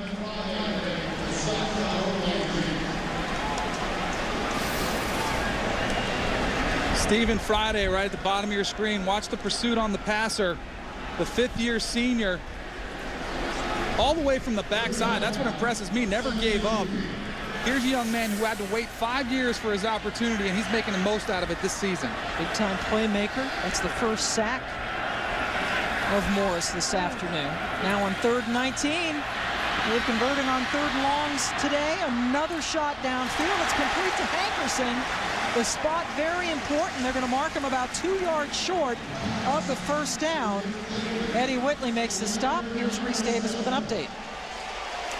Pam, coming up on the Bud Light halftime report, we'll look back at a game in the ACC in Carolina that was a thriller, went right down to the end, implications for the conference title. It was a wild day in the Big Ten, just when you were ready to say, same old Sparty.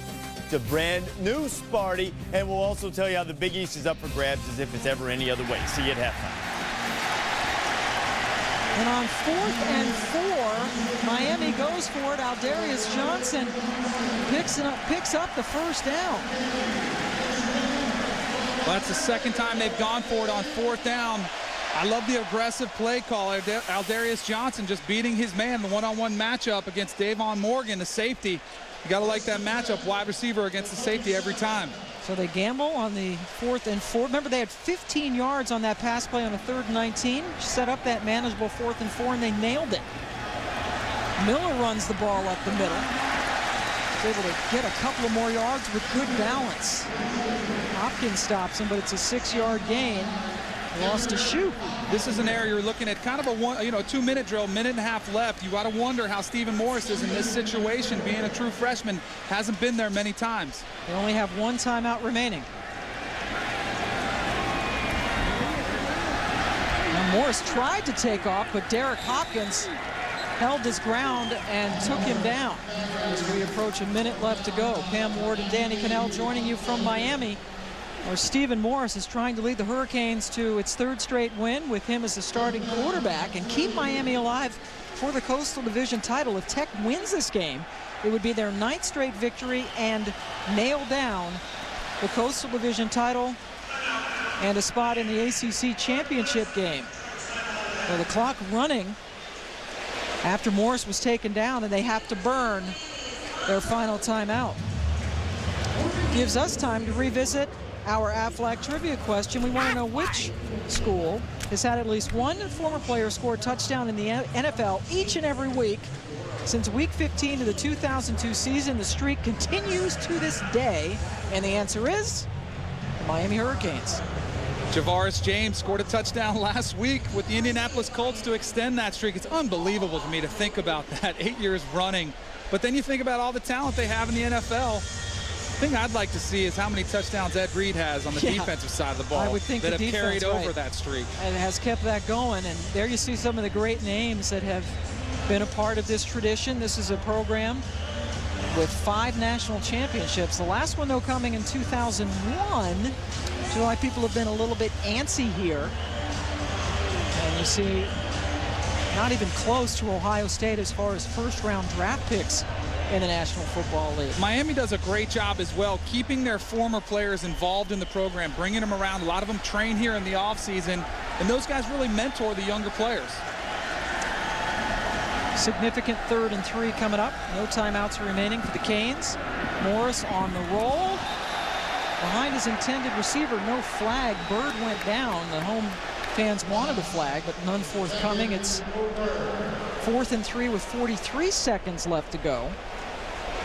And here comes the field goal kicker, Bosher, who hit from 34 earlier today. This one from 47 yards out. He has a couple of 50-yarders in his career. Bosher, who's usually been money the past few years, has struggled a little bit in his kicking game. But earlier he had one. See if he can go back to back. From 47. Got the distance, but he missed it. So Bosher fails to give Miami the lead. 38 seconds left to go now in the half. The University of Miami is on the move. We're revealing the mysteries of the world, from the eye of the hurricane to the human genome. We're creating oceans of knowledge and helping to shape citizens of the world. We're making a difference right now in the classroom, the laboratory, and on our playing fields. So keep watching us. The University of Miami. It's all about the U. Well, welcome back. inside Sun Life Stadium. Let's see what Virginia Tech will do. 38 seconds left to go. And the senior quarterback, Taylor, looks like he's going to try to get a shot, but I think we're going to have a holding penalty on Tech. That's a good catch by Austin Fuller, but look for it to come back. I think it's all for naught. And it is. Are you sort of surprised that Virginia Tech tried to get some yards and some points on this? A little bit, but that's the trust they have in their senior quarterback, trusting him with a football to be smart with it, make a good decision. Holding on the offense. Number 72, 10 yards. Repeat the down. That was Andrew Lanier trying to keep Olivier Vernon at bay. Vladimir Screen, he's just getting manhandled right there by Vernon, really struggling with him. But a lot of quarterbacks like to say, hey, hold him rather than give up the sack. Tyrod's been hit enough. Now I would be surprised, Pam, if they do anything but a draw. Penalty cost him 26 yards. They've got 16 on the game, but knocked back 10 by the penalty. And indeed, they do keep it on the ground to Ryan Williams. Virginia Tech going to go into the locker room tied up with Miami. Miami turned the ball over 3 times there in the first half. They hit Tyrod Taylor often. Hankerson catching a touchdown pass from Stephen Morris, the freshman quarterback. Taking his team into the locker room tied up at 10. Time for the Bud Light halftime report. Lou Holtz, Mark May, and Reese Davis leading the way. Bam, thank you very much. One of these teams will play in the ACC championship game. Virginia Tech has the inside track. Of course, the Hokies can clinch a spot by winning today. Miami needs a victory and to have Virginia Tech lose its finale in the ACC to Virginia. Here are the guys ready to roll. So we know one of these two teams will be playing in the ACC championship game. Their opponent, we don't know yet. It'll come from either Maryland, Florida State, or North Carolina State. And the Wolfpack on the road against their arch rival to take on the Tar Heels. T.J. Graham, here goes the punt return, Luke. 87 yards right down the sideline. Never buried more than 1 yard off that sideline. Stayed in bounds all the way. North Carolina State, that gave them the lead, 24-19. Now T.J. Yates bringing his team back. Christian Wilson, 2 points down, got to go for the deuce. Yates scrambling, looking, firing. Oh, it's up there. It didn't go. NC State got a late safety, 29-25. North Carolina State beats Maryland next week. They will play for the ACC title. Hadi Gashimati, Ole Miss taking on LSU. The Right Reverend Houston Nutt, he's won 3 in a row against LSU. 1 at Arkansas, the last 2 at Ole Miss. Stephen Ridley goes in. But Ole Miss would answer Mayday, Brandon Bolden. A terrific job here by Bolden. Look at the blocking in the middle, and he's got great vision and a cut to the outside, coach, and he's going to outrun the LSU defense. Ole Miss, you know, it's sort of a strange press conference this week from Houston Nutt, who's talking about guys dropping their head, and Ole Miss certainly looked to have quit, and they got drilled by a very mediocre Tennessee team. Jordan Jefferson finds D'Angelo Peterson. It would set up Ridley again. Now, LSU pushed the lead to 20-10, but the Oregon transfer, Jeremiah Masoli, has the Rebels in it. And just before halftime, Masoli takes it on a quarterback counter. 20-17. Rebels hanging in there. Not showing the ability to stop them yet. Stanford had lost 7 of 8 in the big game since Jeff Tedford arrived. And see, Jamal Rashad Patterson and C.J. Moncrief. Somebody said something about somebody's mama. I just want to ask you, who's the #1 pick in the draft, boys? Andrew Luck. He can throw. Oh, is that all you got? Is that all you got? Just truck Sean Capu's coach. Yeah, that was impressive. He may be a linebacker in the NFL. Linebackers not with an arm don't like often this, do that. Threaded in there to Doug Baldwin. Picked up 58 on the ground, 47 in the air. Buck's thrown 2 touchdown passes. This one to Zach Ertz, threw another one to Baldwin. Harbaugh, I'm sure, is going to take his foot off the gas in the second half. Oh, absolutely. Yeah, because he and Cal get along so well. 31 zip. As long as Stanford keeps the band off the field, they'll be fine. Crazy day in the Big Ten. I'll diagram it for you in a bit. They killed my brother. I hope you kill them all! This Thanksgiving, if you are looking for action, The Rock is back and better than ever. Faster. Rated R. Starts Wednesday. Hey, Chili's later? Do we know each other? Yeah. Well, no. Okay. That worked. Chili's $20 dinner for two. Share one appetizer, choose 2 entrees. All you need is somebody to go with. I'll never go there again. Nah, bad service. Yeah. Look at these guys. Hey, fellas, what'd you guys call each other up last night and talk about what you're gonna wear today? Embarrassing. Yeah, not cool. Follow the drive to the national championship on ESPN College Football Fun. You'll see all the big plays, the shocking upsets, and the great escapes that happen every week on the drive to the national championship. All season long on College Football Fun. What you choose to do is up to you. I'm nothing like you. Taking power away from a man is a dangerous thing. Is there anybody doesn't understand a direct order? I'm asking you right here, right now, to allow me to help you finish that fight.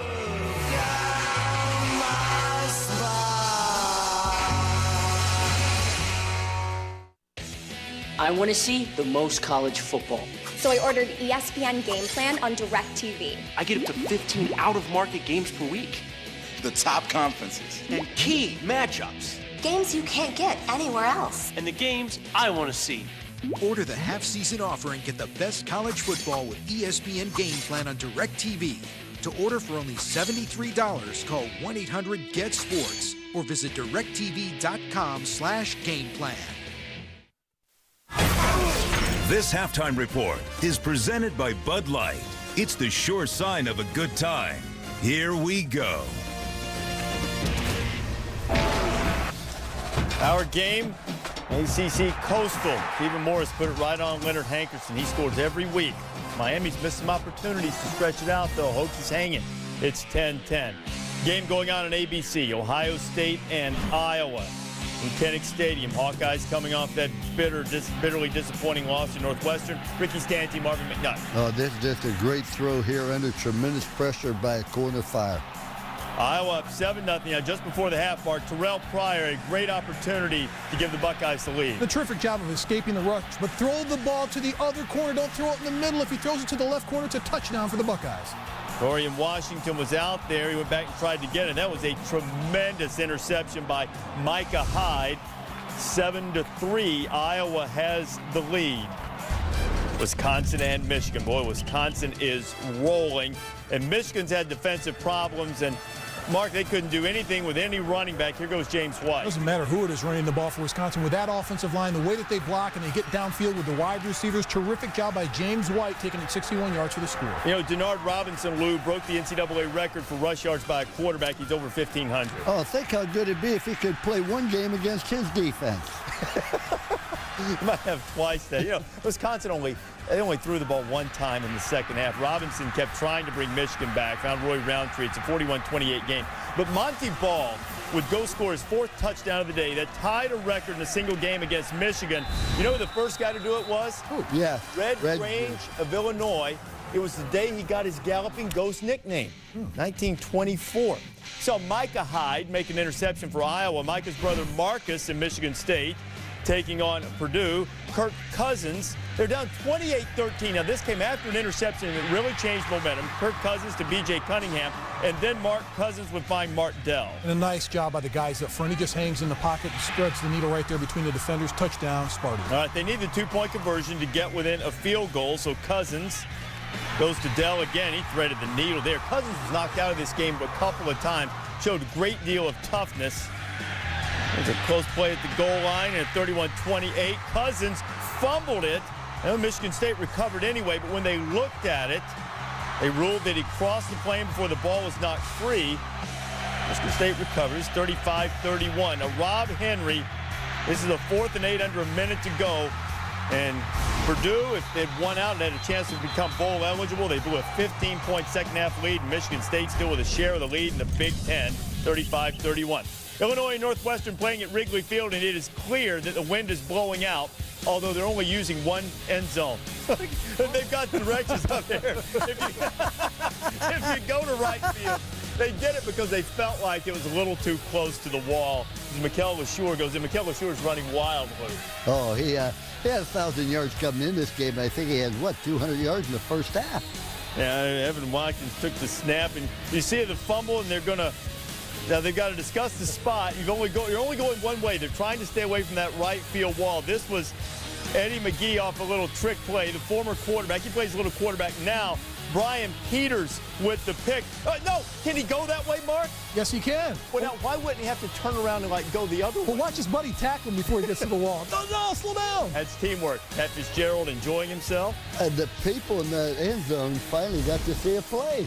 I know, it's a good thing that they did. Illinois has a 27-24 lead. You're seeing those stats right. LaSure has 208 yards rushing in the first half for Illinois. Northwestern, of course, without Dan Persa. Now, let's go to the top of the Big Ten right now, Lou. And what do you make out of what you're seeing from Ohio State at Iowa and Wisconsin's performance against Michigan? Well, the last couple of weeks, I think Wisconsin's played better than anybody else. Michigan State still has to get by Penn State. They still don't strike it, but they're having a magical year. I still think Ohio State's the best one-loss team in the Big Ten, but I may feel differently in another 20 minutes. I guess it's a fluid situation with you on this because I was in front on this with Wisconsin at the beginning of the season. I'm staying with Wisconsin. The way that they can block up front in their running attack, they go 3 and 4 deep at the running back position, have a great defense, have a terrific quarterback in Scott Tolzien. And not only that, the way that their schedule is set up for them is perfect this year. And I still think at the end of the day, when you've got Michigan State going to play Penn State, they're going to lose that game. Okay, now let's think about it this way. Before that happens, still a second half of football to go in Iowa City. This could possibly be the best day in Michigan State football history since Duffy Daugherty was the head coach. Michigan State rallying from 15 down in the second half, then having Iowa beat Ohio State, so it would then be head-to-head, them and Wisconsin. Michigan State would go to the Rose Bowl, but a lot of football to be played even on this day and, of course, next week as well. So far, so good for Sparty. What about the Wannstedt as he is trying to guide Pittsburgh into a BCS berth? Skip Holtz and the Bulls standing in the way. Game that went right down to the end in South Florida.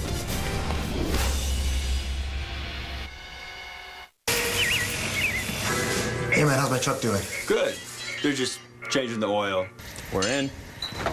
Here we go. Come on, y'all! I'm gonna go check on the fellas. You guys almost done? It's gonna take a while. You're leaking diesel fuel. It's not a diesel engine. Yeah, that's why it's so bad. It's the sure sign of a good time. The just right taste of Bud Light. Here we go. It's a new way. It's a new way. Make a fresh start. It's a new day. It's a new life. It's a fresh start. You've a good sense. You've a kind heart.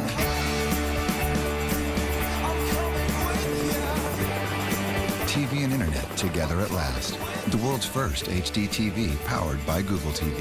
Available at Sony Style and Best Buy. Did Dad go to Jared for the Pandora bracelet like we told him? I can't tell. Oh, honey. Oh, yeah. He went to Jared. He totally went to Jared. Celebrate life's unforgettable moments with Pandora charms and bracelets. Now at Jared, where you'll find a fabulous Pandora selection. Aww. They are so cute at that age. Jared, the Galleria of Jewelry. Welcome back to the Bud Light Halftime Report. Big 12 South leader Oklahoma State going into Lawrence to take on Kansas. He's a man. He's about 43, and he's also on top of the Big 12 South these days with Gundy. He's found himself a man who's 26 and a quarterback, Brandon Weeden and Josh Cooper. Weeden does a terrific job of stepping up in the pocket and finding Cooper in the end zone for the touchdown. You know, Weeden is third in the nation in total offense. In a game that was still fairly tight, Michael Harrison blocks the punt, scoop and score, and then Weeden would find Justin Blackman, Lou Blackman, 10th straight game with a touchdown, at least 100 yards, one short of the all-time record. You have to give him some consideration for the Heisman. I mean, he's the #1 receiver statistically in the country. 48-14, Bedlam next week. Pokes trying to get to the Big 12 championship game for the first time. In the Big East, only one team has one conference loss. It is the mighty Panthers of Pittsburgh taking on South Florida. Owani had him ready to go. Tino Sunseri might have been looking for the F stop, but he didn't throw it there. Threw the check down to Ray Graham. Panthers up. Throw it to the open guy, Tino. Reverse! Terrence Mitchell's gone. Well, he has great speed here. Pitt overplayed the option that side, and he gets good blocking downfield. Goes in for the touchdown, ties it up. Anybody's game. Now, let's not get complicated. Let's just hand it to Dion Lewis right up the middle and see what he can do with this football. Oh, he's got to break a tackle there, run through a tackle there, run through another tackle there, and go to the end zone 22 yards for the score. Simplicity at its best. Get it done. That might be as good as Dion Lewis has looked all year. 17-10. Pittsburgh gets the victory. Okay, some notable games on the family of networks. Syracuse, coming into the day, had the best overall record in the Big East. Nebraska and Texas A&M. A&M has been scorching since Ryan Tannehill took over at quarterback. And you see the games that will be on ABC and ESPN2.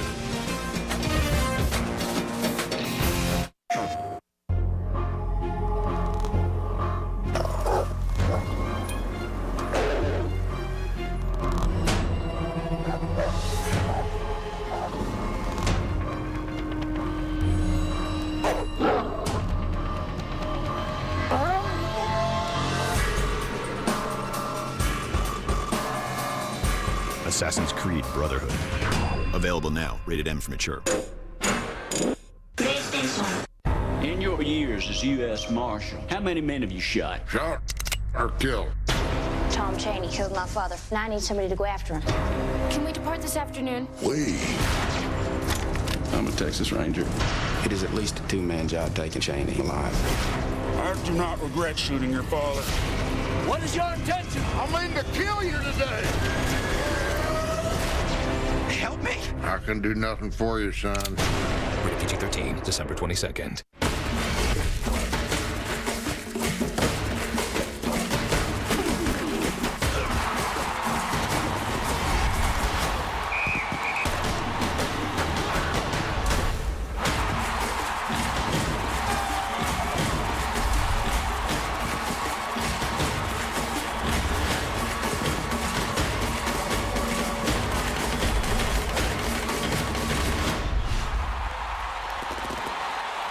I have asthma, and when my symptoms came back, I get this tightness in my chest. So I went back to my doctor again. We chose Symbicort to help control my asthma symptoms all day and night. Symbicort improves my lung function starting within 15 minutes. Symbicort will not replace a rescue inhaler for sudden symptoms. It is a combination of two medicines and should not be taken more often than prescribed. Symbicort contains formoterol. Medicines like formoterol increase the risk of death from asthma problems, and children and adolescents may have an increased risk of being hospitalized for asthma problems. Symbicort is not for people whose asthma is well controlled with a long-term asthma control medicine like inhaled corticosteroids. Once your asthma is well controlled, your doctor will decide if you can stop Symbicort without loss of control and prescribe a long-term asthma control medicine. Be sure to see your doctor if your asthma does not improve or gets worse. Symbicort is a good choice to help control my asthma all day and night. Ask your doctor if Symbicort is a good choice for you. If you can't afford your medication, AstraZeneca may be able to help. We're down to the final race in the chase for the Cup. Qualifying wrapped up yesterday for the race at Homestead, which you can see on ESPN 1 o'clock Eastern time. Denny Hamlin a 15-point lead on Jimmy Johnson. Kevin Harvick's just behind. That's where they'll start. Alan Bestwick looks ahead. We're expecting a spectacular Sunday here in South Florida, not just weather-wise, but in action on the track. As the closest chase in NASCAR history comes down to one final race, three drivers could win the title. Hamlin and Johnson basically competing heads up for the big trophy. Kevin Harvick a little bit longer a shot, but still very much in the thick of the championship conversation. With former champions Rusty Wallace and Dale Jarrett, Hamlin and Johnson, there's no play in defense. No, not at all. We know the football game that you're watching, the team that scores the most points wins the game. Well, that's going to be the same thing with Denny Hamlin and Jimmy Johnson as they try to lead the most laps, win the race. That's the way that they know they can assure themselves of winning this championship. Yeah, but for Kevin Harvick driving that 29 car, Dale, it's a whole different story, guys. I mean, he is going to have to throw a Hail Mary and drive that baby right to the front. I just got done talking to him. He said, Rusty, I've got a great car. I feel good about it. Well, we'll find out how it plays out as three drivers drive one race for that one championship trophy. ESPN, Sunday, the Ford 400, 1 Eastern time. All right, guys, we'll look forward to it on ABC. Ohio State and Iowa. Buckeyes in the third quarter on the move. Terrell Pryor finds Reed Fragel. That's Reed Fragel's first touchdown catch of the season. Buckeyes up by a count of 10-7. Ryan Williams, much healthier than he was earlier in the year. Virginia Tech and Miami tied at 10. Second half not far away. This halftime report is presented by Bud Light. It's the sure sign of a good time. Here we go. American innovation. Mexican styling. Taco Bell know-how. The totally redesigned chicken enchilada. Tender marinated all-white meat chicken, slow-simmered enchilada sauce, and a luxurious blend of melty cheese wrapped up and grilled to go. Experience the comfort of enchiladas in the handling of a burrito. The chicken enchilada grilled stuffed burrito. Only at Taco Bell. Hi, we're looking to save some money on our car insurance. Great! At Progressive, you can compare rates side by side so you get the same coverage, often for less. Wow, that is huge. And this is to remind you that you could save hundreds. Yeah, that'll certainly stick with me. We'll take it. Go, big money! I mean, go, it's your break, honey. Same coverage, more savings. Now that's Progressive. Call or click today. Hey, did you ever finish last month's invoices? Sadly, no. Oh. But I did pick up the dry cleaning and had your shoes shine. Well, I made you a reservation at the sushi place around the corner. Well, in that case, I better get back to these invoices. Which I'll do right after making your favorite pancakes. You know what? I'm going to tidy up your side of the office. I can't hear you because I'm also making you a smoothie. Marriott Hotels and Resorts knows it's better for Xerox to automate their global invoice process so they can focus on serving their customers. With Xerox, you're ready for real business.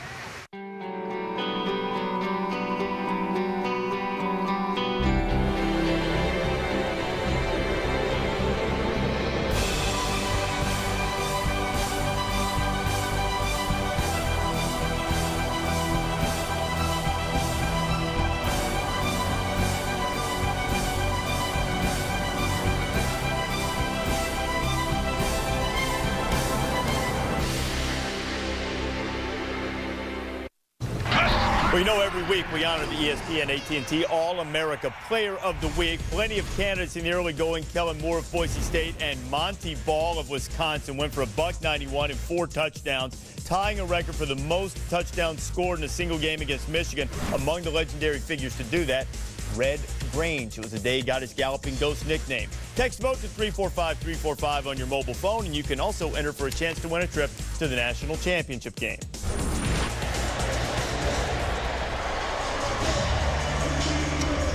Welcome to Miami. Second half about to get underway. Virginia Tech with a win today can get into the ACC championship game by being Coastal Division champions. But it's all tied up at 10 apiece. Cam Ward along with former Florida State and NFL quarterback Danny Cannell. And you look at the statistics, and Miami should be on top of this game by quite a bit. Instead, we're tied. That's the thing that's a little surprising to me. They've had twice the amount of total yardage in this game. But just a couple stupid penalties, a missed field goal here and there. But the thing that's impressed me is the physicality in this ball game. Both teams trading their share of blows. It's going to be a long ride home for somebody, and there's going to be a lot of guys in the hot tub tomorrow. And Miami also has been hurt. They haven't punted in this game, but what they have done is lost 3 fumbles. And as Danny mentioned, had a couple of really costly penalties. One scoring drive for Virginia Tech. In fact, most of it was made up by penalty yards against the Hurricanes. Virginia Tech gets the football first, and another terrific kick. David Wilson, though, decides to take it out. He's about 5 yards deep in the end zone. Should have stayed there. Let's take a look now at our Bud Light playbook with Danny.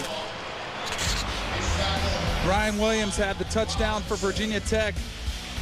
Kenny Younger, the fullback, number 31, does a great job getting up to the Sam linebacker, leading the way, but also Jared Boykin in the slot getting just enough of the safety for Ryan Williams to find the end zone. It's those little things down the field that sometimes spring you for 7 points.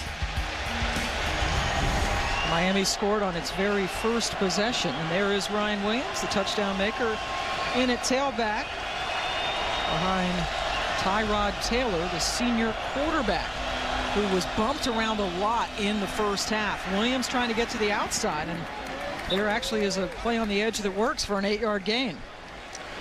Let's look at those first half statistics that Danny referenced. Boy, Miami with more than twice as many yards as Virginia Tech.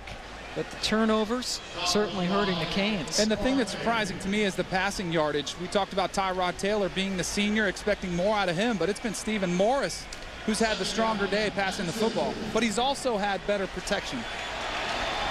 Miami coming off back-to-back games in which they had over 500 yards of offense, and most of that on the ground, but it's their pass game that's really been hurting Tech today. There's a nifty run for a first down by Ryan Williams. Picks up 8 more. Virginia Tech now keeping the ball on the ground.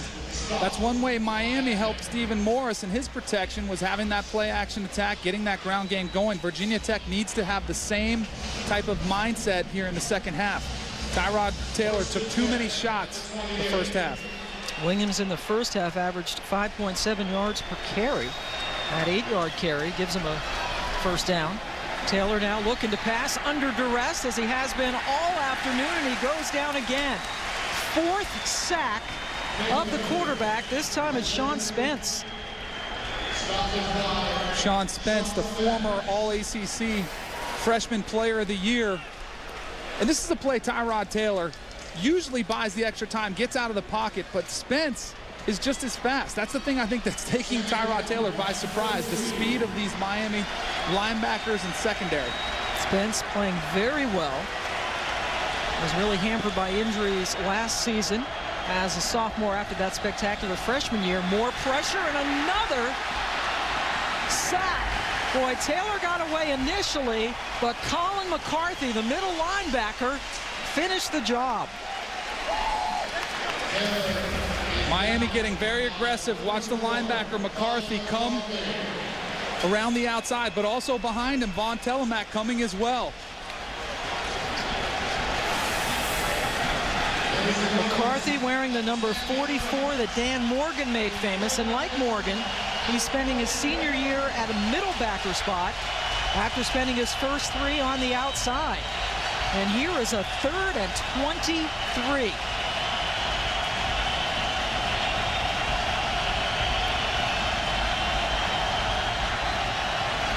Taylor, nowhere to go because everyone's covered downfield, and he throws it out of bounds wisely towards Austin Fuller, who is being blanketed by Van Dyke. Terrific defensive series there for Miami, adding 2 more sacks and great coverage downfield. Well, Miami's secondary has been aggressive all day, playing a lot of press coverage on the outside, and they've just blanketed Virginia Tech's receivers. Number 35, Austin Fuller, trying to work back to the sideline, but Tyrod Taylor, no place to go with the football except out of bounds. Miami's had a good pass defense all year. In fact, only allowing 6 touchdown passes. That's tied for first in the nation. Ryan Saunders looking at Travis Benjamin, who stands at his 44.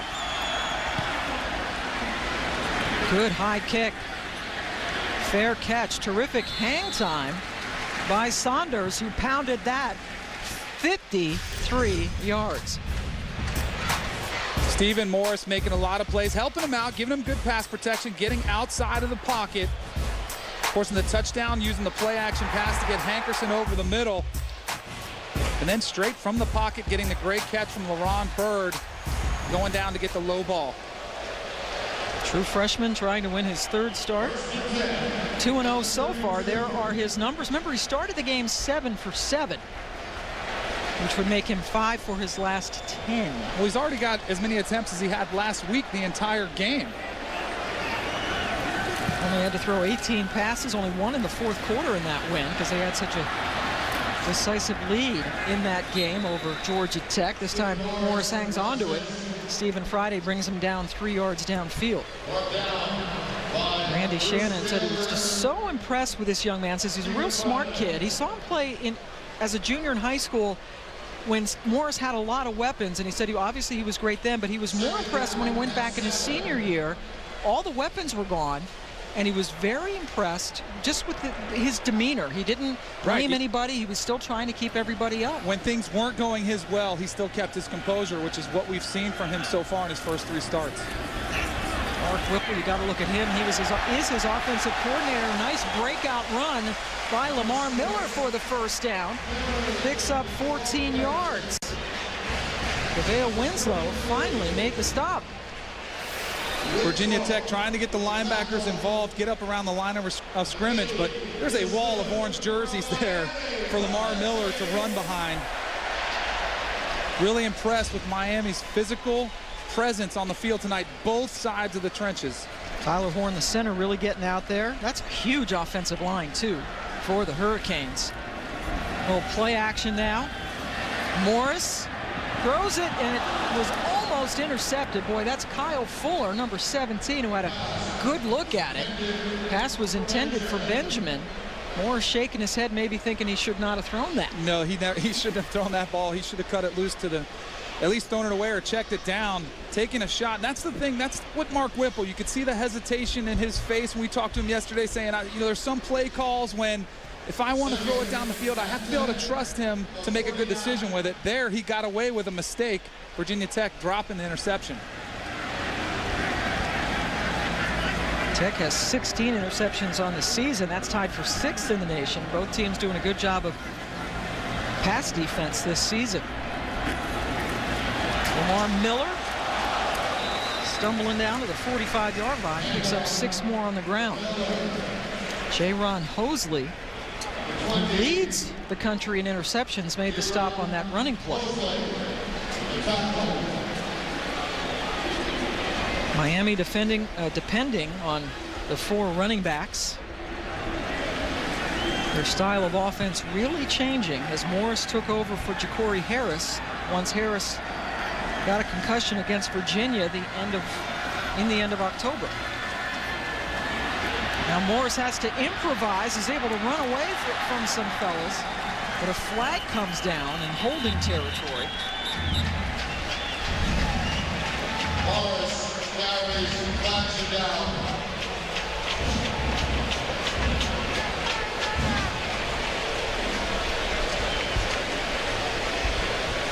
Morris coming into this game had 11 carries for 52 yards and a touchdown on the ground this season.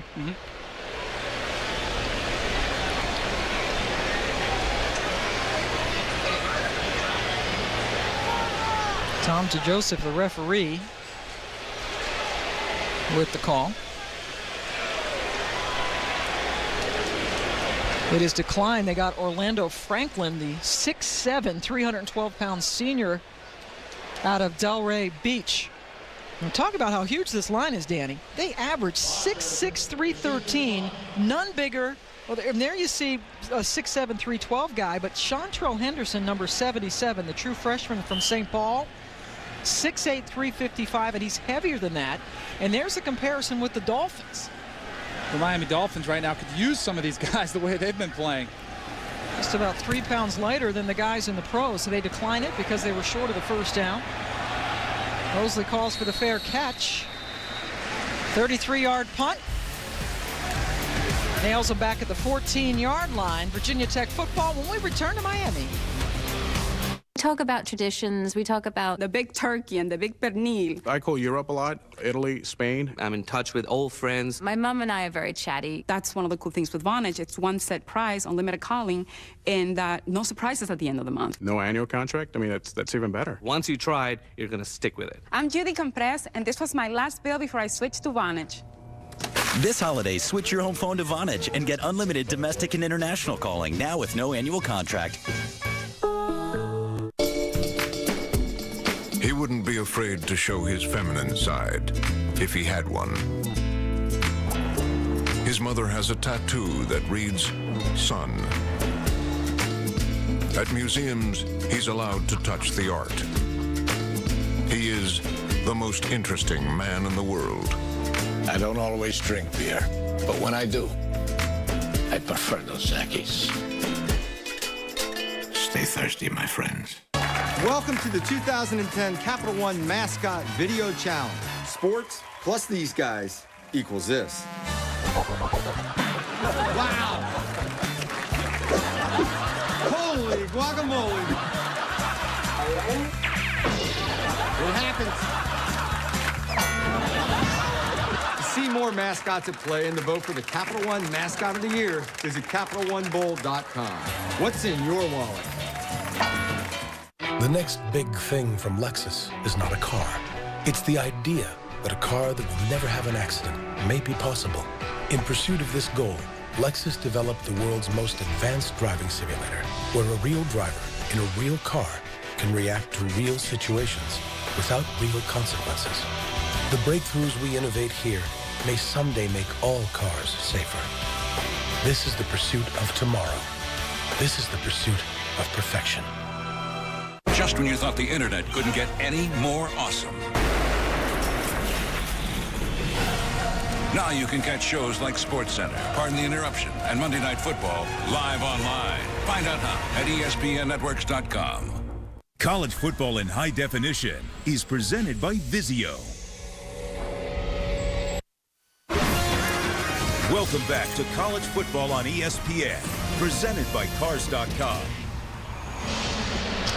We are in the third quarter. The Hurricanes and Virginia Tech all tied up at 10 apiece. Miami scoring on its very first possession of the game. Randy Shannon trying to keep his team alive in the race for the ACC Coastal Division title, but Tech wins this game. Tech goes to the ACC championship game. First down for Virginia Tech. Darren Evans gets the handoff and doesn't get much. McCarthy among those stopping him after about a 3-yard stop. Running the ball, very important in this ball game, and especially important for Virginia Tech. You see they're trailing 119-70, but since Frank Beamer took over as the head coach at Virginia Tech, his 24th year, this is astonishing, the difference. It really is. I mean, everybody knows the importance of running the football, but when you look at those statistics right there, you can see why Virginia Tech in the second half has come out trying to work that ground game even more so. 40 games under 500 when they are outrushed. Remember, they lost 36 rush yards on the sacks. And Virginia Tech takes a timeout on a 2nd and 7.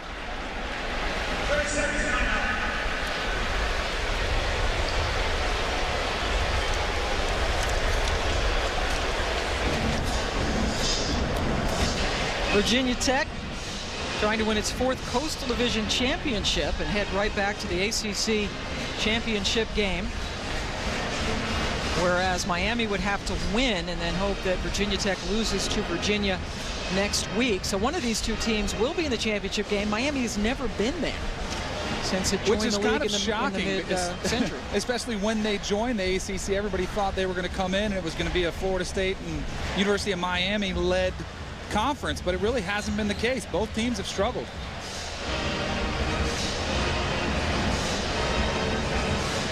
ABC Saturday Night Football delivers regional action. Most of you will see Taylor Martinez and the Cornhuskers take on Ryan Tannehill and Texas A&M. But on the other side, how about the Atlantic Division? Florida State and Maryland. I know who I'll be watching. Oh, you know who you'll be watching, Pam? I'm watching the Terps.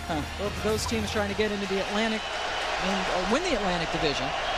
So that Saturday Night Football presented by Southwest Airlines. After the timeout, Darren Evans turned to rush the football. Picks up a couple of yards. So the ACC really with exciting races going down to the last couple of weeks of the regular season. Maryland playing Florida State at home tonight, and then they play NC State at home next week. State with a thrilling win against North Carolina this afternoon. 4 receivers in for Tech on 3rd and 5.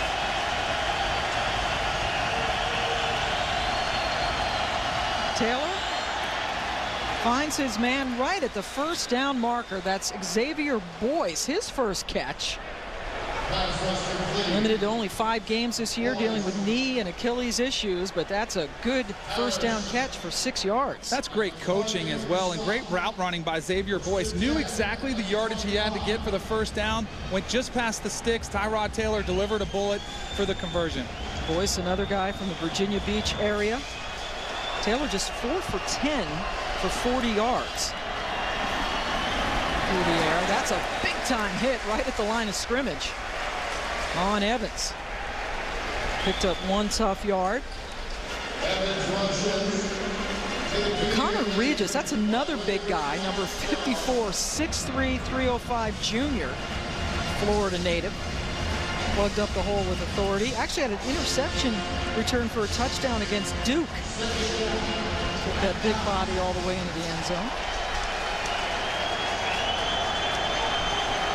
4 receivers in on 2nd and 9. Another running play. Evans was able to get away from one would-be tackler and picks up the first down. Miami had a good shot at him at the line of scrimmage, But Ray Armstrong got him 17 yards downfield. Vaughn Telemark, number 7, coming off the corner. A little too aggressive in his pursuit. Lets Darren Evans get to the outside. These Virginia Tech tailbacks, you better be careful. That's why I think Steinspring is so committed to the ground game. He knows that they can break one at any moment. And not only a play like that where they get 15 or so yards, but when they can take it the distance. Evans gets a breather. His buddy Ryan Williams right back into the game. The aggressiveness outside. Look at these matchups. They're right in their face every down. If they keep the ball on the ground and don't get anything, maybe a push forward for about a yard for Ryan Williams. Williams scoring on a 14-yard touchdown run. The only score, that was back in the first quarter, the only touchdown for Tech in this game. Miami's secondary is not worried about getting deep at all. Almost every play they're in press. Occasionally they'll bail out and soften up a little bit. For the most part, they've been up around the line of scrimmage, daring Tyrod Taylor to throw the deep ball. So if you see that defense in press, do you take a shot? Well, it depends on how much confidence I have in my receivers. Absolutely, you want to take that matchup. But with the injuries to the wide receiver position for Virginia Tech, I think that's why they're able to come up. Here comes a pass attempt. Taylor gets away, pulls it down, and runs for the first down. Nifty running, and then he jumped over a bench on the Miami sideline, not once but twice. Picked up 11. The pass rush has been relentless for Miami this afternoon. Tyrod Taylor has had a long day, but this time he gets Miami's defense a little off guard. The move right at the end of the run, cutting back inside, is what I liked. He was able to pick up the first down. Instead of hitting the sideline early, he knew what he had to get, and he got it. Will leave Blacksburg #1 in total offense in the history of that program. Second in passing yards to the great Brian Randall, the most prolific rushing quarterback they've ever had. And that time he is a man wide open. Danny Cole racing towards the end zone, and he is in. Touchdown, Virginia Tech. Cole goes in from 43 yards out.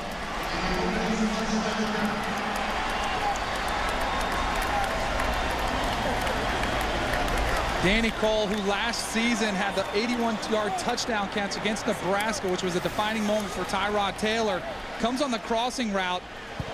Really just a busted coverage by Miami.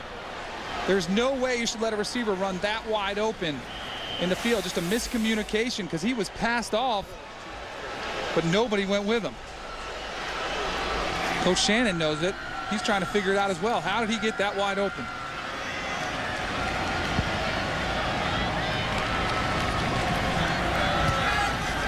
Paisley adds the extra point, and Virginia Tech leads for the first time in this game. Grinding it out on the ground, busted coverage, leads to 6 points for Tech.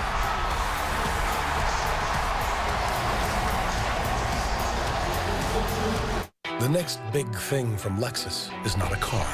It's the idea that a car that will never have an accident may be possible. In pursuit of this goal, Lexus developed the world's most advanced driving simulator, where a real driver in a real car can react to real situations without real consequences. The breakthroughs we innovate here may someday make all cars safer. This is the pursuit of tomorrow. This is the pursuit of perfection. You know what I like about my Lee Premium Select jeans? Everything. They're soft, they're strong, got a great new fit, and my girlfriend says they make my butt look good. Looking good, Mike. Thanks. That's not my girlfriend. Getting comfortable never looked so good.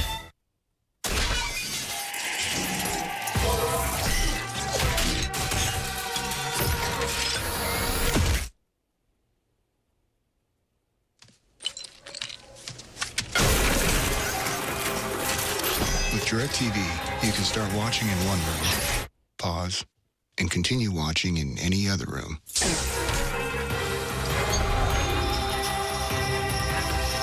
Don't just watch TV, DirecTV.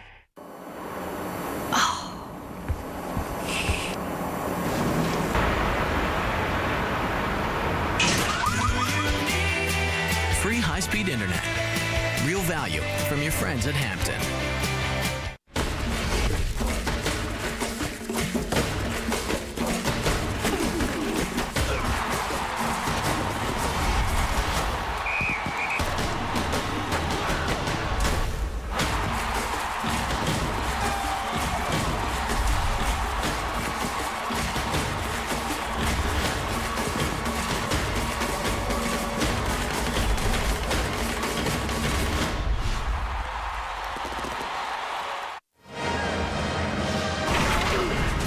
ESPN's College Football. Brought to you by Lexus. This is the pursuit of tomorrow. This is the pursuit of perfection. And Lee, getting comfortable never looks so good. Welcome back. It's the Sunsets in Miami. Virginia Tech has taken its first lead of the game, and they've had a couple of scoring drives. The first one went 88 yards. This one went 86 yards. 6 of the 8 plays were on the ground. Tyrod Taylor found Danny Cole for a 43-yard touchdown reception. It was really a 13-yard catch, and then he went untouched the other 30 into the end zone. 174 of Tech's 214 yards coming on those 2 touchdown drives. They lead for the first time, trying to clinch a spot in the ACC title game. Greg Cooper finding a nice seam, taken down around the 38-yard line. 34-yard return. Let's go back to the TD. We talked about the miscommunication. These are the 2 players who miscommunicated. At the top, the slot, Brandon Harris passes it off, but at the bottom, Ray Armstrong took a little while to recognize the receiver coming to his side of the field. Finally does, but it's a little too late. See the 2 of them over there talking about what just happened on that last play. Yeah, they better talk about it. That is, there's Cole, who caught the touchdown. Second touchdown grab of the season, 19th touchdown pass of the year for Taylor. All right, let's see what Miami does down for the first time today. Keeping it on the ground, Lamar Miller has one man to beat, and he is taken down. That's a touchdown-saving tackle by J-Ron Hosley. But Miller, the redshirt freshman from right here in Miami, picked up 47 yards. Miami running the power O to the right, but what I'm really impressed with is Lamar Miller's patience, letting the blockers get in front of him, setting him up, and then letting his speed do the rest. The ability to get vertical down the field is what these Miami running backs do so well. Hosley making the stop on the 20-yard or the 15-yard line. They go right back to Miller, who cuts it the other way. Terrific quickness on the cutback. Hosley has to make another stop. 9 more yards for Miller. Lamar Miller, who was the fastest runner in Dade County coming out of high school, really showcased his speed there and his ability to jump cut and get to the backside. Right, the coaches talked to us about that, specifically how well he can bounce it, and he's shown that. Right back to Miller, who picks up the first down, so it's going to be first and goal. Miller started against Maryland a couple of weeks ago and broke 100 yards in that game at 125 yards and a touchdown. I see a difference in this Miami team, just a maturity level where there's no panic. When Tyrod Taylor throws a touchdown pass to Danny Cole, Miami team stays calm, composed, comes right back at you. For the second time in 3 weeks, Miller has over 100 yards. Did it against Maryland, has over 100 yards here today, and this time he's headed into the end zone. So Miller, who did most of the work on the drive, takes it in for the score.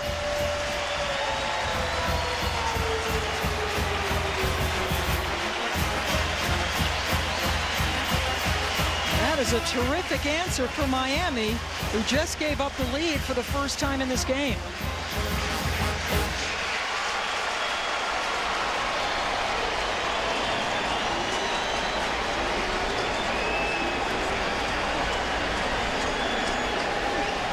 Miami only had 10 men out there. Now they rush somebody out there. Field goal or extra points have not been a gimme for Miami this season. Bosher nails it down the middle this time, however. Lamar Miller had 4 runs for 62 yards on that drive. When Miami went back to its bread and butter, going back to the ground game, Lamar Miller showcasing his speed. The Hurricanes have knotted it up at 17.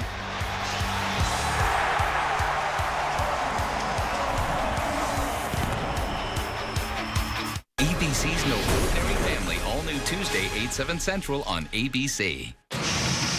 Enterprise, hi, I'm at the repair shop. I need to rent a car. Enterprise will arrange to pick you up, This is great. drive you to our place, and get you on your way. Pick Enterprise. We'll pick you up. They killed my brother. I hope you kill them all! This Thanksgiving, if you are looking for action, The Rock is back and better than ever. Faster. Rated R. Starts Wednesday. ESPN is a brand new channel, Goal Line. Rod and I are going to be your remote control. You can keep it here. We're going to flip through to the most compelling action every Saturday. Come tomorrow, there'll be a new #1.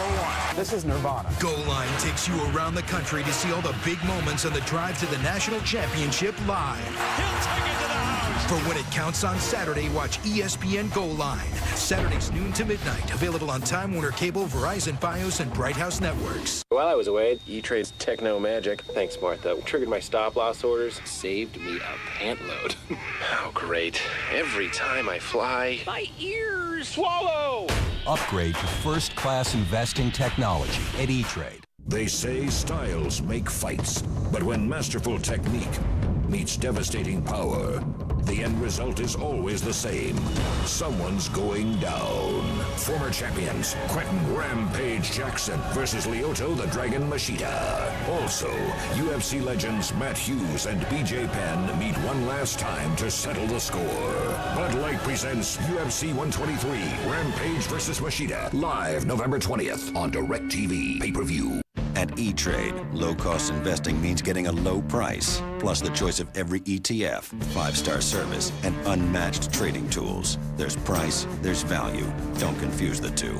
E-Trade. Investing unleashed. Aerial coverage provided to you by Goodyear for precision and performance. Get there on Goodyear Innovation. The Spirit of Innovation is the name of the ship, being piloted by Matt St. John. A beautiful night. It's getting more beautiful for Miami. Virginia Tech had just taken the 17-10 lead, and then Lamar Miller, it was all him. 4 plays in that drive, and all of them were Miller running the ball. And that's been the biggest reason Miami's had success these last 3 games, the ability to keep the ball on the ground and run it with ease. Bosher with the kickoff, another chance for David Wilson, who decides to take it out from a couple of yards deep. He is corralled just past the 20-yard line. Time for an update now. Let's head back to the studio and Reese Davis. Pam, it is our Dr. Pepper conference update, and we'll look at the ACC. Very important game. North Carolina State and Carolina. TJ Yates, Christian Wilson, just over a minute to go. 2-point game now, so Carolina needs a 2-point conversion. Yates finding all kinds of pressure. Just heaves it up, hoping to get a friendly bounce, and he does not. NC State added a safety. Yates threw for over 4 bills, but NC State with a 4-point victory. Now in control right now in the ACC Atlantic. They're tied with Florida State. Florida State and Maryland, as you guys have mentioned several times, I wonder why you're so interested, play tonight. And then NC State has Maryland next week. If NC State wins that game, they go to the conference championship game. 38. Thanks, Reese. Boy, it's going to be a last couple of weeks of terrific football play in the ACC. That's Corey Nelms, who is being helped up. He was hurt on the kick return. Corey Nelms right in the middle of your screen, getting rolled up by Andre Smith, Virginia Tech tight end. And quite a few players helped off back in the first quarter, and now Nelms very gingerly holding up that right leg. Crowd here at Sun Life Stadium coming alive after the last drive for Miami. Tied this very important game up at 17. Maryland, Florida State, NC State all trying to win in the Atlantic Division. The Coastal Division just down to these 2 guys. Wilson with the carry. Able to push the pile for about 4 yards. Colin McCarthy coming up with another stop for Miami. The training room is going to be a busy place tomorrow for both sides of the football. But it's what you would expect. This is a rivalry game. Both these teams go back to their Big East days, came into ACC together. They've had some great battles on the field. And today, once again, going blow for blow in a game that looks like it's going to come down to the wire. Last year, these 2 teams played off at Lane Stadium in Blacksburg. Very rainy, nasty day, and Virginia Tech dominated, winning that game 31-7. A whole different ball game here in Miami this year. Wilson can't get around the corner. Oh, what a play by Sean Spence. Getting healthy and showing you a great play to drop him for a 2-yard loss. Virginia Tech and Miami tied up at 17 apiece. Pam Ward and Danny Cannell joining you from Sun Life Stadium, which is rocking now. Boy, Virginia Tech, if they win this game, Virginia Tech wins the Coastal Division Championship, and they will go to the ACC Championship game. Miami, with the win today, would have to hope that Tech would lose to Virginia next week to keep their hopes alive. It's a big one, and here's a 3rd and 8 for Tyrod Taylor, and he completes it again to Cole. Very important spot as he is tackled from here. It looks to be just short of the first down. Brandon Harris able to take down Cole in the nick of time. And the punt team comes out for the Hokies. That's a big stop for Miami. Brandon Harris making the key play on that drive. Preventing the first down. Brandon Harris, who a lot of people have pegged as one of the top cornerbacks in the country. Semi-finalist for the Jim Thorpe Award, which goes to the best defensive back. Also a semi-finalist last year. He's only a junior. Ryan Saunders kicking. You're not hearing people boo. They're saying Coop for Greg Cooper, who had a 34-yard kickoff return last time he touched the ball. This time he dances around on the punt return. Boy, Saunders bumped that one for 55 yards. Just a 1-yard return because of good coverage by Alonzo Tweedy.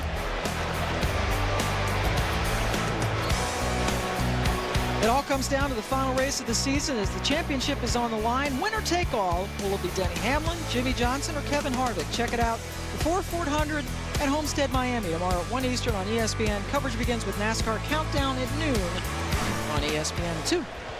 We had a flag on the kick return. A little extracurricular activity after the play. We are offsetting dead ball personal fouls. Personal foul, 88, kicking team. Personal foul, number 44, receiving team. The foul's offset. First down.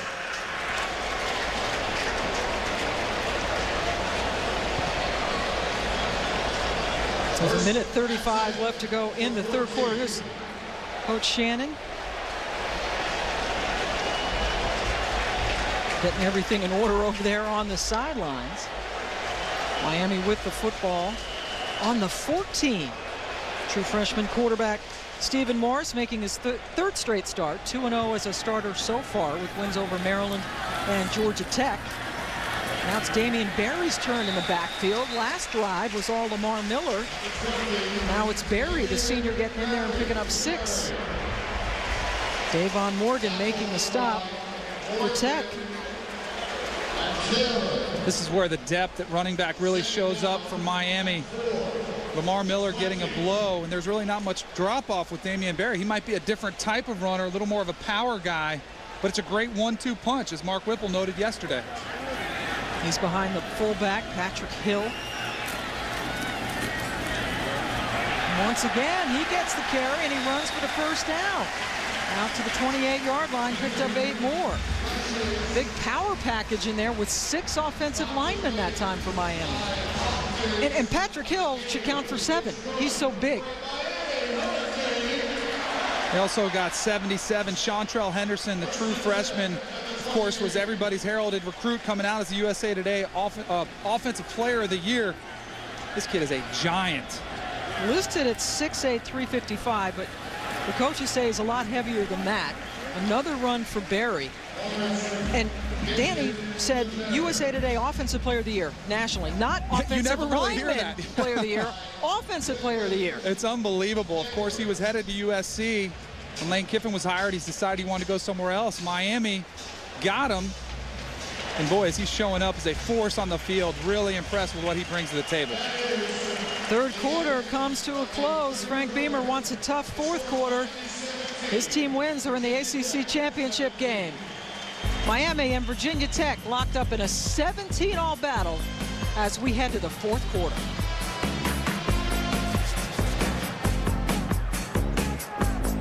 Saturday Night Football on ABC, Nebraska, Texas A&M, or other regional action. The next big thing from Lexus is not a car. It's the idea that a car that will never have an accident may be possible. In pursuit of this goal, Lexus developed the world's most advanced driving simulator, where a real driver in a real car can react to real situations without real consequences. The breakthroughs we innovate here may someday make all cars safer. This is the pursuit of tomorrow.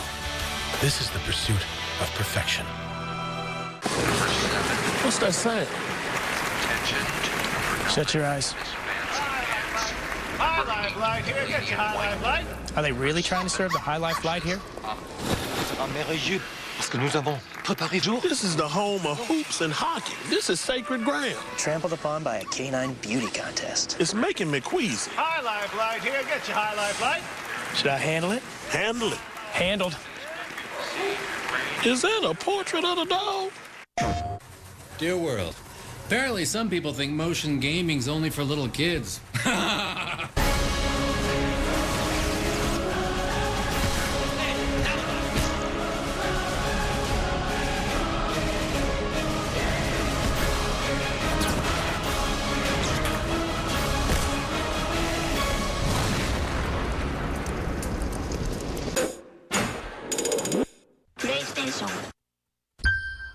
Cowhide dries out. So does your man hide. Regular men's body wash can dry out your skin. Only Dove Men Plus Care has micro moisture to fight skin dryness, so that man hide of yours stays clean and moisturized. Be comfortable in your own skin. You've betrayed me. Hi, coffee house lady. Sorry, BK has free Seattle's best coffee. I thought you loved your Capu latte. Call security. Get a free cup of Seattle's best coffee every Friday morning in November at BK. Are you ready for your talk, sir? Just going over how Geico helps people save in even more ways. With good driver discounts, multi-car discounts, defensive driver discounts. You! Oh, don't act like you don't recognize me. Toledo? 03? No, it's... It's too late, Stanley. Actually, miss, my name's not Stanley. Oh. Oh, I am so sorry. From behind you look just like him. I'm just... Well, I'd hate to be Stanley. Geico. 15 minutes could save you 15%.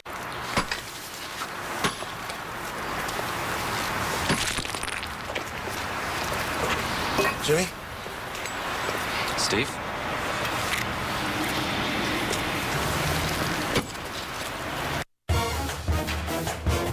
In the drive to the championship, there's no chance between number 1 and number 2, Oregon and Auburn, but both of them had to work hard for the victories.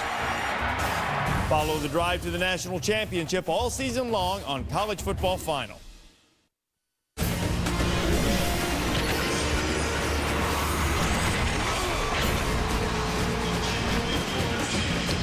Welcome back to Miami. The game summary in this 17-all game. Tyrod Taylor has been under duress, sacked several times today. Stephen Morris continuing as the starting quarterback, the true freshman with the touchdown pass in the very first drive, but it's been the running game of Miami. Almost 200 yards on the afternoon. Fourth quarter underway, flag down. Hankerson with his first catch of the half into Virginia Tech territory, but there's a flag back in the offensive backfield. And another big penalty against the Canes. That's going to negate a 25-yard gain.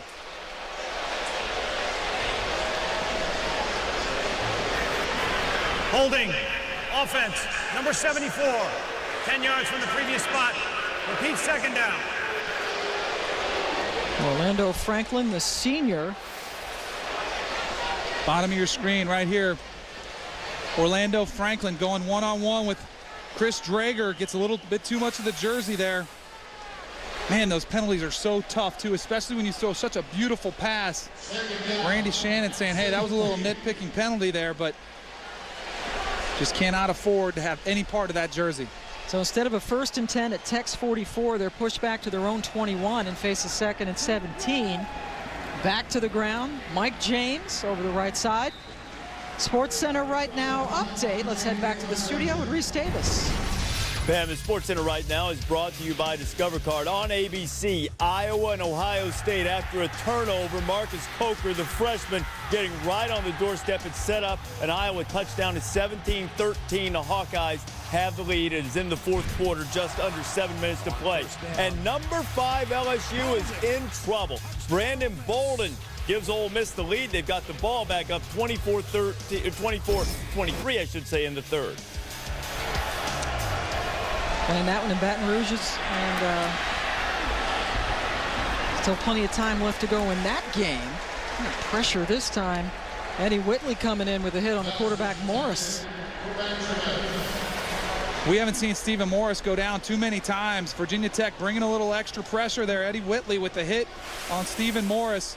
But as a play caller, Mark Whipple has to be nervous in those situations. Even though Stephen Morris has had a tremendous amount of success, that 3rd and long situation, I'm sure he's holding his breath saying, oh, don't do anything stupid. So that holding penalty really hurt him. Here's a punt by Bosher, who's both the place kicker and the punter. He's a great punter. His place kicking might be a little iffy, but he is one heck of a punter. Hosley with the fair catch. That was boomed 59 yards. Let's take a look back now at our Liberty Mutual Drive recap. Virginia Tech taking the lead on this play. Darren Evans finding the outside, getting some extra yardage. Tyrod Taylor showcasing his athleticism, picking up the first down on the crucial drive, and then later with the busted coverage, finding Danny Cole for the touchdown. That gave them their first lead at 17-10, but then Lamar Miller capped off a 62-yard drive with a 4-yard touchdown run. To tie it right back up, and now Williams breaks free. Ryan Williams heading towards the end zone, and he outraces everybody. Touchdown Williams, 84 yards, and Tech is back on top.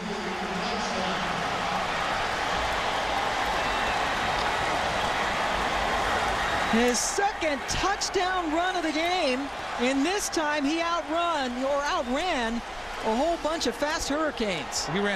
He outran Brandon Harris at the end of that run. But we talked about it a couple series ago, the commitment to the run game and the fact that all these backs have the ability to make the big play. That time it's Ryan Williams with a huge spark for Virginia Tech.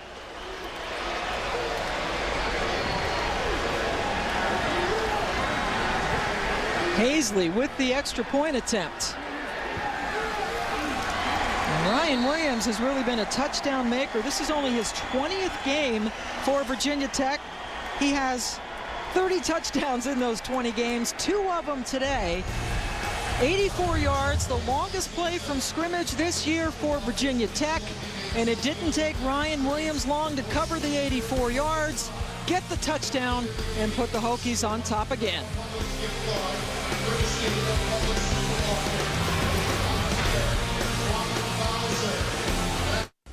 We're gonna have a baby.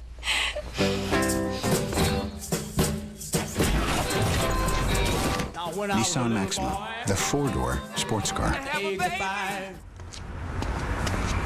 And there's the head, and right there's the heartbeat, and you're going to have triplets. The all-new Nissan Quest, arriving January 28th. Innovation for family, innovation for all.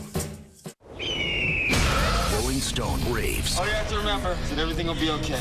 127 hours is 90 minutes of raw power. It's the year's most intense movie.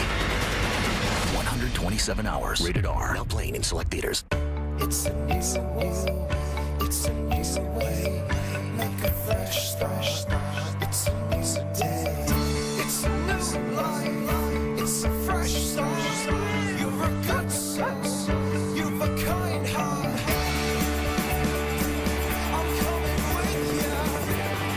TV and internet together at last.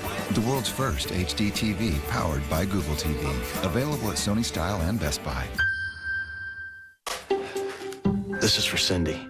I wanted to get her something special this year. You want a K? She'll love it. Trust me, I know. More milk? Thanks, Dave, but I gotta fly. Gift-giving experts agree on Kay. Save 20 to 50% on select diamond fashion jewelry. One more reason Kay is the #1 jewelry store in America. I love it. Santa said you would. No, really. Every kiss begins with K.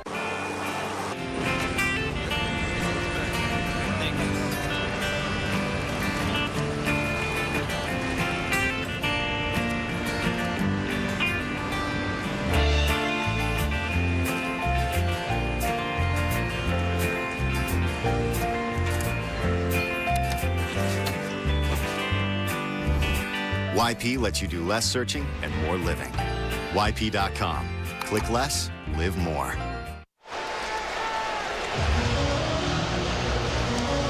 Virginia Tech trying to get into the ACC championship game yet again, now leading Miami 24-17. You got a good look at Andrew Lanier, the left tackle, who had a big block freeing Ryan Williams for the 84-yard touchdown run.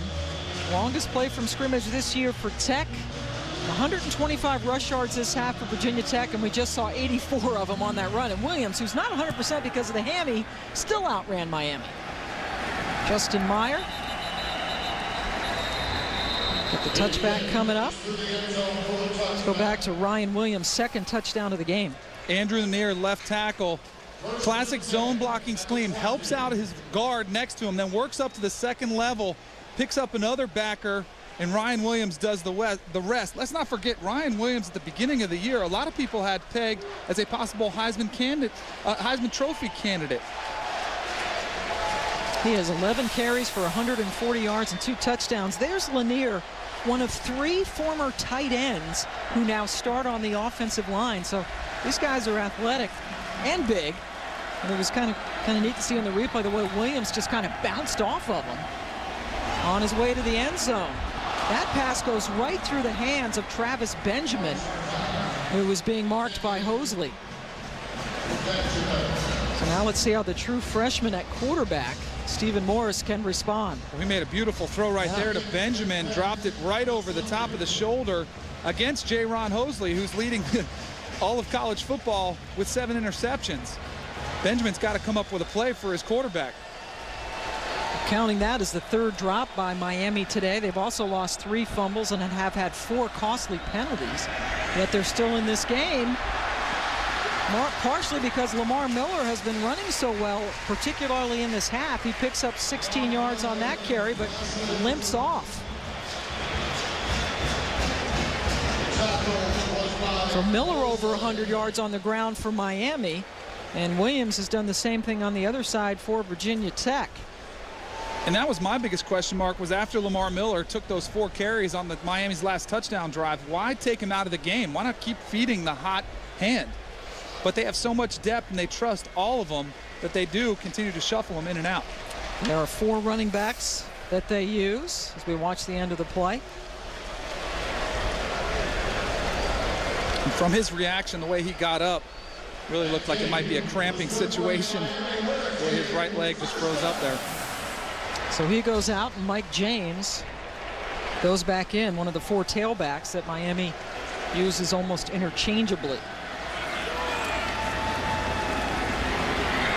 Actually, that's Greg Cooper. Check that, not James, who went in, and Cooper got 3 yards. Cooper also a kick returner for this team. Chris Drager making the stop for Virginia Tech. Quickly to the line. Little flare pass to Cooper. He is taken down in his tracks, hit immediately by Jaron Govea Winslow. Loss of 3 on that play. Miami tries the quick hitting swing pass, but Govea Winslow, great job recognizing it, pursuing the football, and making the tackle for the loss. Got away from the block that Travis Benjamin was trying to lay down. So that brings up a 3rd and 10 for Morris. He has 4 receivers in. 2 to each side. Here comes the blitz from the corner. He just got rid of it. Oh, off the fingertips of Benjamin. Benjamin with a couple of opportunities on this drive to make plays, and he doesn't. Stephen Morris in the face of the blitz, gets drilled as he's throwing it. Benjamin running wide open, has got to make that catch for his quarterback. Right on his fingertips. Stephen Morris is doing his job, doing what he needs to do. Keeping his composure, delivering balls that are accurate. Benjamin's got to come up with a play. Good pressure by Eddie Whitley. Here's another punt by Bosher. Mosley with the fair catch. Mark Whipple, the offensive coordinator, was lamenting all the drop passes earlier in the season for Miami, and they've had that problem today. It's our most anticipated event of the year. Nissan's year-end sales event, delivering holiday offers on Nissan utility, power, capability. Get up to $5,500 back on Titan, or up to $3,000 total savings on Frontier. Hurry, event ends soon. Visit ChooseNissan.com or see your Nissan dealer today and bring innovation home for the holidays. When you're a stunt woman, work can be pretty unpredictable, from knowing when my next job will be to what I'll actually be doing. So in the rest of my life, I like control, especially in my finances. That's why I have Slate with Blueprint. I can make a plan to pay off everyday things and avoid interest, or pay down my balance faster on the big stuff. That saves money. With Slate from Chase, I have everything under control. You're gonna get financially. Debit card control, credit card flexibility. Get both with Slate. This Christmas, be savvy. Save on all appliances with Black Friday prices at Sears. Replace your old fridge with $800 off this Kenmore French door refrigerator. Plus, get $500 off this Samsung washer dryer pair. And save $500 on this Maytag Bravos pair. Search Sears Appliances for our everyday best prices, guaranteed. Sears, be the Santa you want to be. What if a moment standing still could be just as beautiful when it breathes? If some moments preferred to take their time. If photography moved us and we moved photography, and we could all see beyond the still. Moving photography in 1080p Full HD, pioneered with EOS, inspired by Canon. ESPN's College Football is presented by Cars.com, where confidence comes standard. And in part by Nissan, proud partner of the Heisman Trophy. Beautiful night here in Miami, Florida. Virginia Tech with the win today into the ACC championship game, leading Miami 24-17. Miami not helping itself at all. Drop passes, bad penalties, turnovers. They're down 7, and Virginia Tech has the football with 11:50 left to go in the fourth. Darren Evans at tailback gets it and gets a nice gain on first down. Picks up 6. Ray Armstrong has been busy back there. We have him with 8 tackles. Earlier in the game, we saw the University of Miami dominating the trenches, both sides of the football. Lately, Virginia Tech has been taking over on the offensive side of the ball and really starting to manhandle this Miami defense. We expected both teams to be run heavy, and indeed they have been. Miami particularly run heavy in the last 3 games. Those are the 3 games, including this one, that Stephen Morris has started as a freshman quarterback. Another run for Evans. Keeps it going.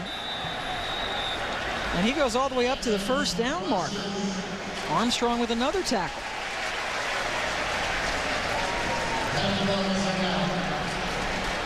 Both teams over 200 yards rushing as we check another flag.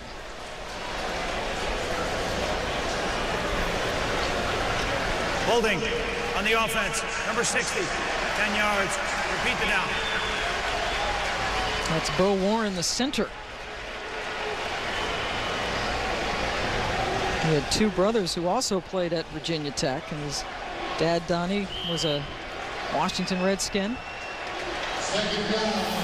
Only the 2nd penalty for Tech today. Right in the center of your screen. Bo Warren gets beat off the ball, tries to make up for it. Marcus Fortson, too much for him. Taylor with time to pass, takes a shot downfield, throws into double coverage, almost intercepted. Boykin was down there, but Telemac is the one who got a hand on it. Vaughn Telemac playing that center field safety position. Covered a tremendous amount of ground to almost make that grab. I thought Tyrod Taylor was thinking, hey, I'll throw it out there where nobody has a chance except my receiver, but Telemac came out of nowhere to almost make the circus catch. Telemac has 3 interceptions in his last 5 games. Taylor just 6 for 13 for 89 yards and a touchdown coming into this game, leading the ACC in pass efficiency. But Miami is second in the nation in pass efficiency defense, so they've made him work for every pass. 3rd and 14, pressure. Taylor gets away from it. Boy, he had Cole wide open in the middle of the field. It goes out of bounds. It would have been a tough throw across his body. And Virginia Tech has to punt. Tyrod Taylor a little bit late. Getting a little extra love on the sideline, as if he hasn't been hit enough already. Take a guy with not even any pads on. Yeah, I can't even play today. Gives him a little pop. Ryan Saunders in. There's the ever dangerous Greg Cooper.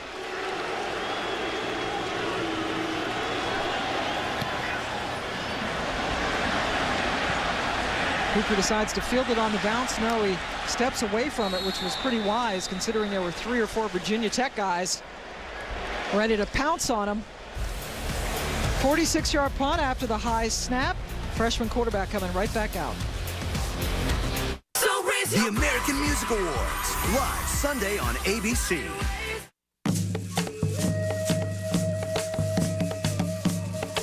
Some say he found the fountain of youth, but didn't drink because he wasn't thirsty. Stay thirsty, my friends. They killed my brother. I hope you kill them all! This Thanksgiving, if you are looking for action, The Rock is back and better than ever. Faster. Rated R starts Wednesday.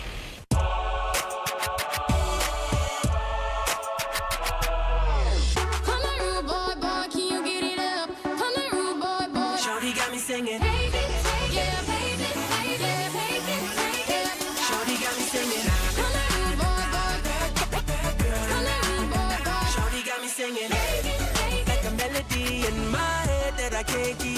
Don't miss out on the music game of the year, DJ Hero 2. Over 80 exclusive mixes, rated T for teen. Now playing on DirecTV Cinema. Come give us a hug before you go. Hugs. Hug her, that's what she's there for. They have 2 moms, and they just found I think you're my dad. their donor. Unconventional doesn't do it justice. So how'd you 2 meet? My tongue was numb, and I told her to relax. And then my tongue started working again. The kids are all right. Now playing on DirecTV Cinema, same day as Blu-ray and DVD. Movie start at channel 125. Take a little road trip, gentlemen. It may sound like fun now, but 5 hours down Highway 40, your butts are going to be screaming. You know, you raise somebody, and then they're suddenly just gone. Is one of you Julie Taylor? I'm Julie. Aaron's my husband. We're not going to win playing by the rules. Do you understand what I'm saying? So we're going to play by our rules. Friday Night Lights returns in 2 weeks on the 101 Network. The Rose, Fiesta, Orange, Sugar, and the Tostitos BCS National Championship Game. ESPN, the BCS lives here. We are back in Miami. Virginia Tech with a 24-17 lead, just over 10 minutes left to go in the 4th quarter. Miami with the football. Lamar Miller this time in the backfield, gets the handoff and gets a terrific gain, still on his feet. Dragging guys down to midfield. What a run by Lamar Miller. Lamar Miller going down. Miami going with 6 offensive linemen. Lamar Miller starting to get a little worn out. But man, he's shown the ability to make the big play for the Canes this afternoon. Picked up a great block by his left tackle, Orlando Franklin, on that run. 28 more yards for Miller.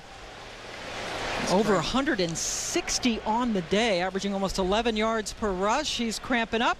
So let's get an update from Reese Davis. All right, Pam, on ABC, Ohio State and Iowa. DeVere Posey had just dropped a flat-out touchdown pass moments earlier. Terrell Pryor, it's Dane Sanzenbacher right on the doorstep. And on 2nd and goal, under 2 minutes to go, boom. Boom Heron goes in. Ohio State up 3, 94 seconds left. Great finish in store in that game, as could be expected. Thank you, Reese. Miami trying to come up with a terrific finish in this one to stay alive in the Coastal Division. Another run, this time Damian Barry's turn to carry it, pick up a couple. Let's take a look now at this week's BCS standings, brought to you by Allstate. Oregon, Auburn, TCU, all idle this week. Boise State beat Fresno handily. And we have Ohio State right now just taking the lead against Iowa. How about LSU in a dogfight with Ole Miss? A little surprising there. Just regained the lead there as they're playing in the 4th quarter. Virginia Tech, 16 in the BCS standings. Miami at 24, and that's a pick. J-Ron Hosley, who leads the nation in interceptions, coming up with another one. Mike James tackled him. But there we see Morris with a rare bad throw. Stephen Morris with his first critical mistake of the day. Couldn't have come at a worse time. Trying to get the slant route in. J-Ron Hosley just recognized that route coming all the way, jumped right in front of LaRon Byrd for the interception. Hosley's 8th pick of the season, leading the nation in that category, and he's got a lot of folks here. He's from just up the road in Delray Beach, Florida. Has at least 30 friends and family here, and he was scrounging for more tickets. Nice run by Ryan Williams. 202-pounder bruising his way for about 9 yards, close to another first down.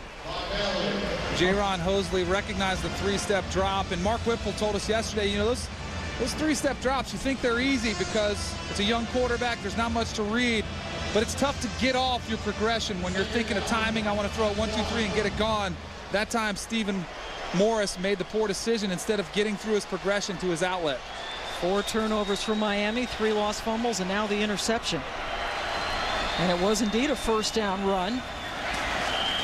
Williams dropped in the backfield that time by Marcus Forston.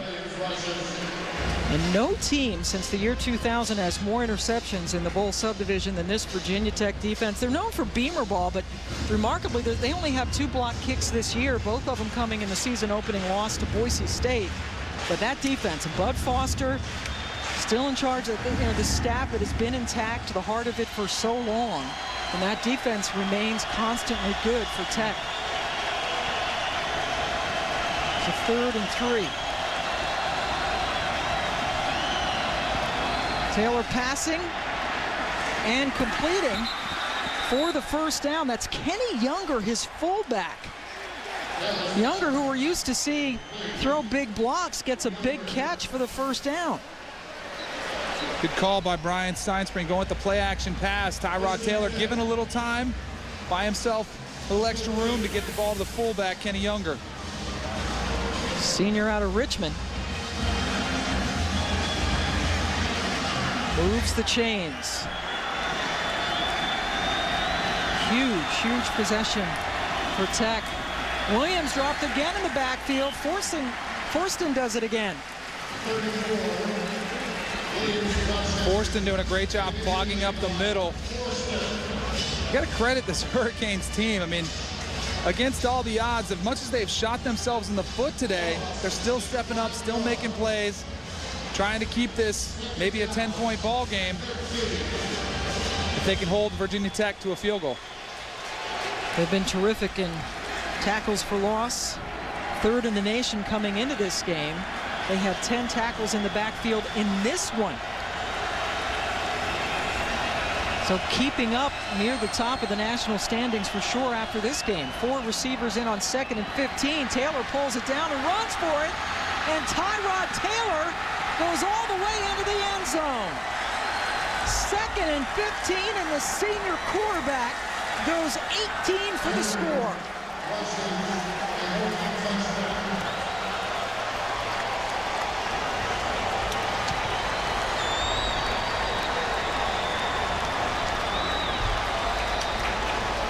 A huge play on 3rd and long. Hosley's interception set up the short field, and Taylor took it in.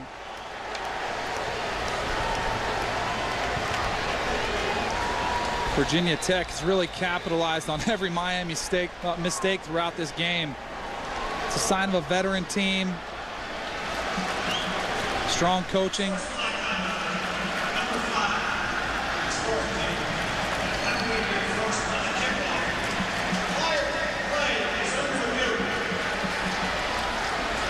They're going to review the play to make sure that it was indeed a touchdown. Let's take a look at it together. Yep. I think it's pretty clear. They want to get it right, but even his knee, when it did come down, looked like it had already crossed the plane. And Frank Beamer is upset with Taylor, and obviously not for scoring the touchdown, but he's been called for an unsportsmanlike conduct for excessive celebration. They will mark that off on the kickoff. And that's an odd scene, too. Frank Beamer having to have a talk with Tyrod Taylor. Man of great character, Tyrod Taylor is. Got caught up in the moment after the touchdown, but I think clearly here the ball crossed the plane. His knee was over when it went down. After further review, the call on the field is confirmed. Touchdown. An easy review. Taylor talking upstairs. Brian Steinspring, his offensive coordinator, is sure he's getting an earful upstairs on the telephone now as well. Yeah. With the Hosley interception, setting up another score. Hosley, who grew up in this area, said he was never a Miami fan growing up. Decided to take his talent to Blacksburg, and he has been terrific, leading the entire nation in interceptions this season, and just got another one here to set up a score. Had 2 picks last week.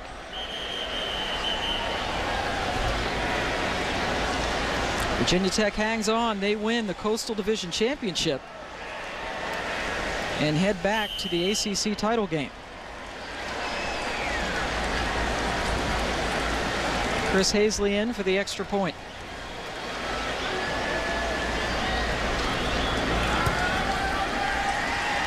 Virginia Tech now with a 2-touchdown lead over Miami. Only had to go 25 yards.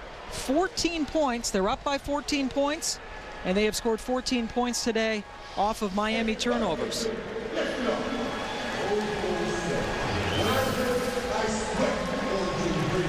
Vaughn Telemack, the last line of defense at the safety position, comes up.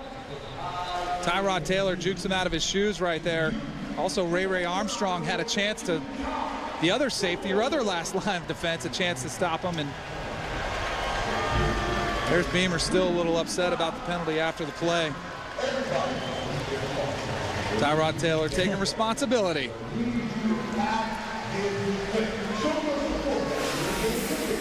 And of course, a little word of encouragement after it was all said and done. We see that often with coaches out there. They go in there, they make their point, but he knows he needs Tyrod Taylor. And as you mentioned, Tyrod Taylor's a good kid, and the coaches just have raved about what a good kid he has been, and a great leader on this football team. And I like what I saw out of Frank Beamer there. It wasn't like he was chewing him out, just irate. It was more of a stern talking to, saying, hey, we can't afford that. He just gave him a hard talking to, and then said, all right, and then went back to him, said, hey, we need you. I know you didn't mean to do it. And Tyrod Taylor, clearly the leader of this team. I think they have a great line of communication between the two of them. And Frank Beamer clearly has a tremendous amount of respect for all that Tyrod Taylor has accomplished at Virginia Tech. And we did see Tyrod plainly say, yeah, it's on me. He knew. And he should never do that again. And I doubt that he will. But he's excited. His team getting closer to another ACC championship game spot. So after the penalty on the kickoff, Clements running it back, and he is taken out at the 32-yard line. 17-yard return. This week on ESPN's Monday Night Football, AFC West rivals. It's the Broncos and the Chargers on Monday Night Football at 8:30 Eastern on ESPN. Coverage begins at 7 Eastern with Monday Night Countdown, served by Applebee's. Orton and Rivers getting ready to battle it out, and the Miami fans, that kind of sums it up. Blair upset, and that look of dismay. A lot of missed opportunities for Miami. A couple of times had 7-point leads in this game, but 4 turnovers, bad penalties, hurting them. Mike James with the carry that time. Let's get an update back in the studio from Reese.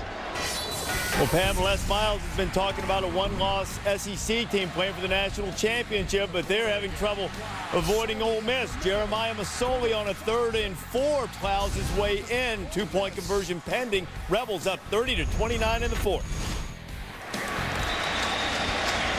Thank you very much, Reese. Obviously, a 2-loss SEC team won't do the trick. Benjamin, who's had a couple of bad drops in this game, coming up with an 11-yard catch. That's the first completion this half. The first completion this half, Nanny Cannell, for Miami. Hankerson, who had a touchdown catch way back on the first drive to break Michael Irvin's season record for touchdown catches. Boy, he's been pretty quiet since then. He has, but Stephen Morris has got to start putting the ball down the field, playing with a little more sense of urgency going to the no huddle. We do have all 3 timeouts remaining. 4-man rush. And that pass draws a flag, looking for Benjamin, who was double covered. Hosley, who had the interception on the last series, among those down there, along with Eddie Whitley. Pass interference. Defense, number 20. 15 yards. Automatic first down. And then they get Hosley for it. Benjamin got behind the defense. Stephen Morris just a little late with the football, was underthrown. But Jaron Hosley coming out the backside. I think the trouble there was he didn't look back for the football. I think that's what the officials saw. No attempt to make a play on the ball, but rather the face guard. So in the NFL, that ball would have been close to the goal line, but with the college, they just mark it off from the line of scrimmage. And that's another interception. Davon Morgan's turn to pick it off. 5 turnovers for Miami. And Virginia Tech, 5 minutes and 18 seconds away from the ACC championship game in Charlotte.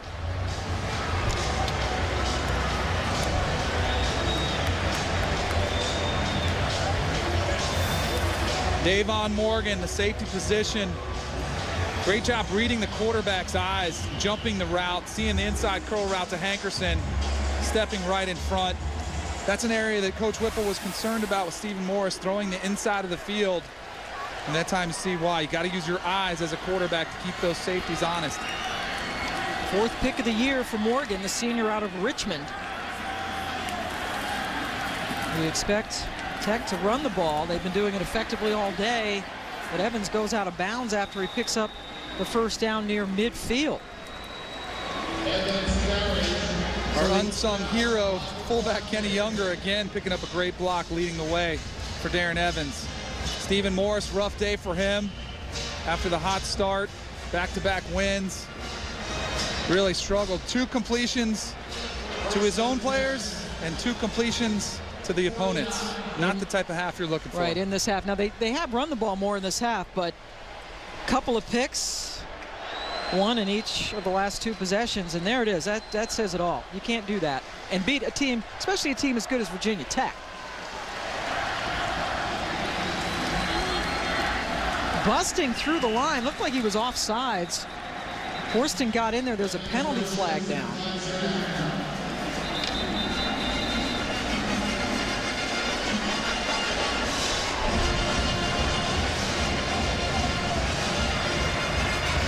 Offside.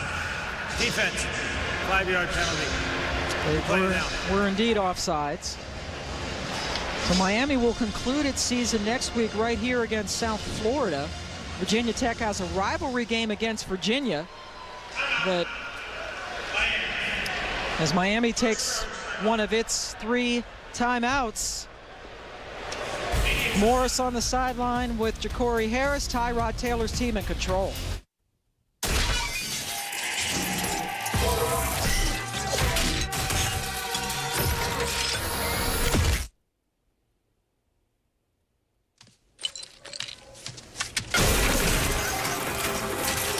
With DirecTV, you can start watching in one room, pause, and continue watching in any other room.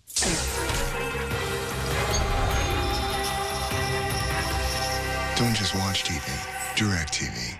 We talk about traditions, we talk about the big turkey and the big pernil. I call Europe a lot, Italy, Spain. I'm in touch with old friends. My mom and I are very chatty. That's one of the cool things with Vonage. It's one set price, unlimited calling, and no surprises at the end of the month. No annual contract? I mean, that's even better. Once you try it, you're going to stick with it. I'm Judy Compress, and this was my last bill before I switched to Vonage.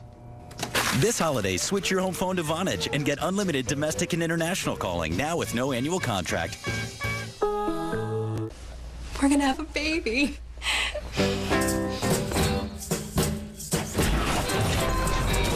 Nissan Maxima, the 4-door sports car. And there's the head, and right there's the heartbeat, and you're going to have triplets. The all-new Nissan Quest, arriving January 28th. Innovation for family, innovation for all.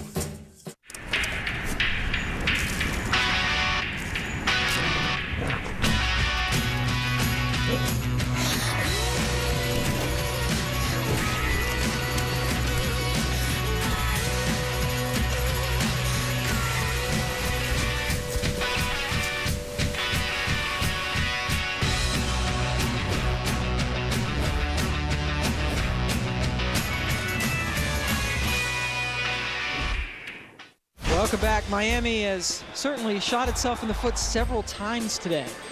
A couple fumbles early, went for it on 4th down, didn't get it. Hankerson with a drop ball. Travis Benjamin dropped a couple in a row. Of course, Jaron Hosley with the interception. And then Davon Morgan again picking off the freshman quarterback. It's been a long afternoon for Stephen Morris. Morris won his first 2 starts against Maryland and Georgia Tech. Back-to-back games, Miami had over 500 yards of total offense. But they knew they'd be up against it. It was very good Virginia Tech defense, veteran guys, very good at picking off passes. Alan Bailey making the stop there on Evans. And we haven't said Bailey's name hardly at all. The senior is really a great pro prospect, but really has been neutralized. I really think that's a credit to Brian Steinspring's game plan as well. He mentioned they were going to slide protection toward him, keep a tight end toward his side to help block, and also chip the backs. And Alan Bailey's been quiet all afternoon. Blake DeChristopher, the big junior from Midlothian, Virginia, has been lined up against him. Doing a good job. Tech keeping the ball on the ground again with Evans.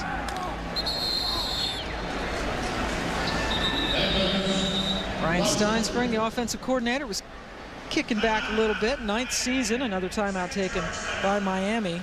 9th season as the coordinator, but his 18th on the staff. And we talked to him earlier in the season, and he just talks about just the cohesiveness of the staff. Remember, they were 0-2, and people had them dead and buried. The Wolves were out nipping it at Coach Beamer's feet, talking about how terrible things had gotten there after they lost to James Madison. And they're about to win their 9th straight game, and they are in the midst of running the table in the ACC, something that no team has done in the ACC since, what, Florida State 10 years 2000, ago? Yep. And you look at this Virginia Tech team, you got to almost wonder as well if there's a chance of what could have been. I mean, when they played Boise State, they were really a holding call and a pass interference call away from winning that game. But still, this team has really put it together, bounced back after the disastrous start to really make something special of this season. This is the other division, the Atlantic Division, which is still wide open. Florida State and Maryland going to kick off about an hour and 10 minutes from now in College Park. And then Maryland finishes with NC State next week at home. But the Coastal Division race is about to be decided unless there's a miraculous comeback by Miami. Boy, that's a good tackle by McCarthy, the middle backer, and 2 double-digit tackles. So Boise State was that game that they played way back on September the 6th in Landover, Maryland. Kellen Moore, the touchdown pass, 17 unanswered points, but Jarrett Boykin gets the 28-yard pass from Tyrod Taylor to put Tech up 27-26.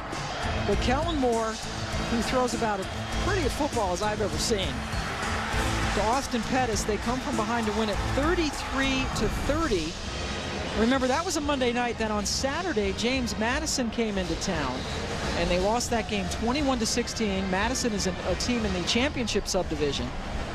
And Frank Beamer took sole responsibility for that loss. Said, I should have never scheduled that game. I should have had my team have a bye week so we could recover. Said they came out, they were sluggish from the get-go, and it really caught up to bite them. That was what Boise State did. They had a bye week after that. There you see 8-0 since, and they're about to go to 9-0 if they hold on to this 2-touchdown lead. Miami is out of timeouts. Brian Saunders is in to punt. Travis Benjamin back at his 10. Tech takes its second timeout.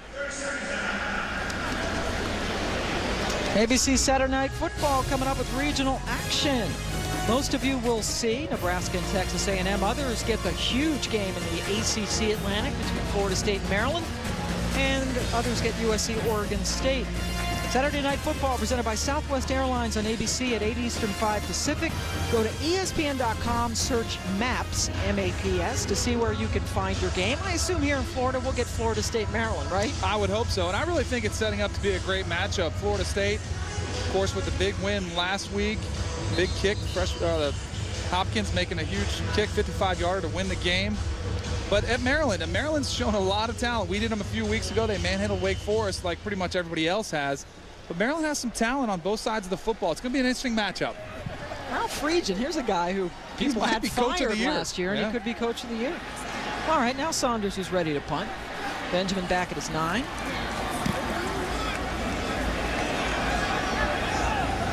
And Saunders sends it into the end zone. You obviously don't want to give Benjamin a chance to run anything back. Miami will have it at the 20. We have had aerial coverage all afternoon and now into the evening by Goodyear for Precision and Performance. Get there on Goodyear Innovation, the Spirit of Innovation airship piloted by Matt St. John. And there used to be a lot more people here, but the Miami faithful, it's a Saturday night in Miami. There's quite a few things to do. So they're out doing it rather than seeing Miami drop this game to Virginia Tech. I think they've taken their talents to South Beach. There's some things to do there, apparently. I guess so. This is my first trip over to Miami.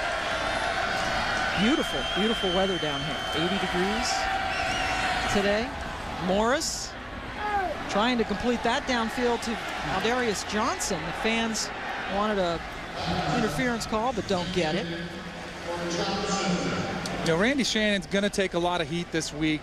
It's one of the toughest markets to play in. The expectations we talked about, 5 national championships. People talk so much about that. It's going to be a rough week for him, but you got to give him some credit for what he's done, both on the field and off the field. Oh, boy.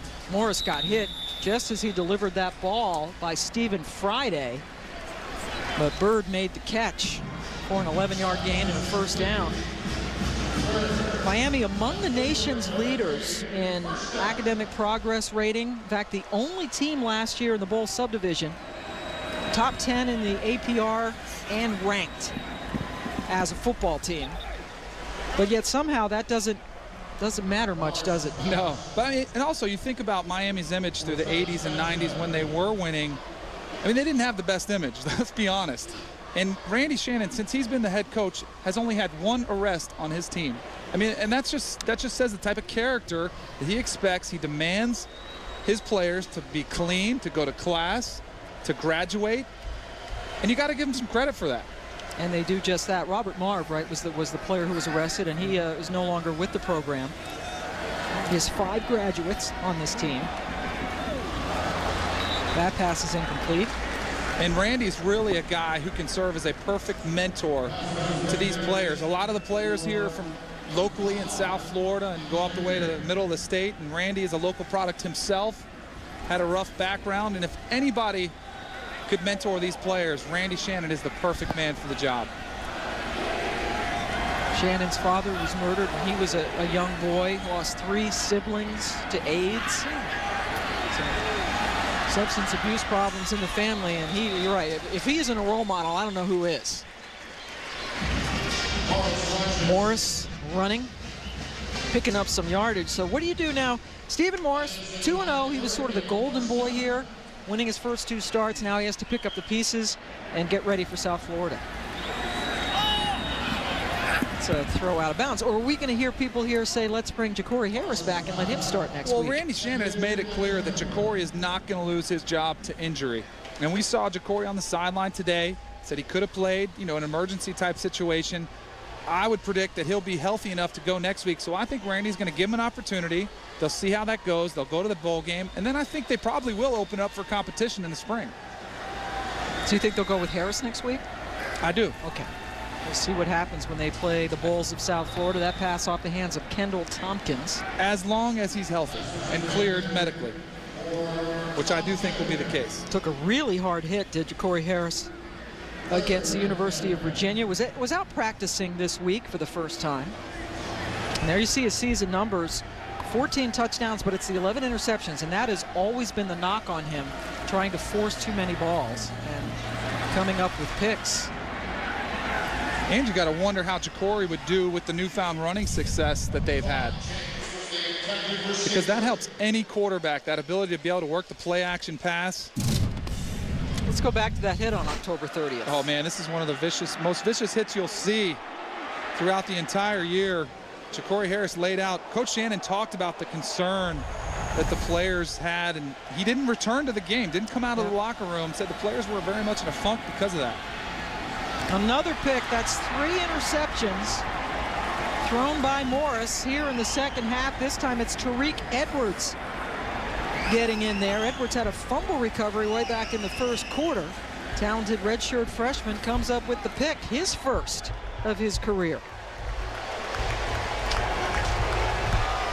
Well, as great as Stephen Morris looked in this first half, he's really struggled this second half. But at this point in the game, you really can't blame him. Trying to make a play, working the ball down the field. Tariq Evans just sitting there waiting for it. Everybody in the stadium knows you're going to throw the football.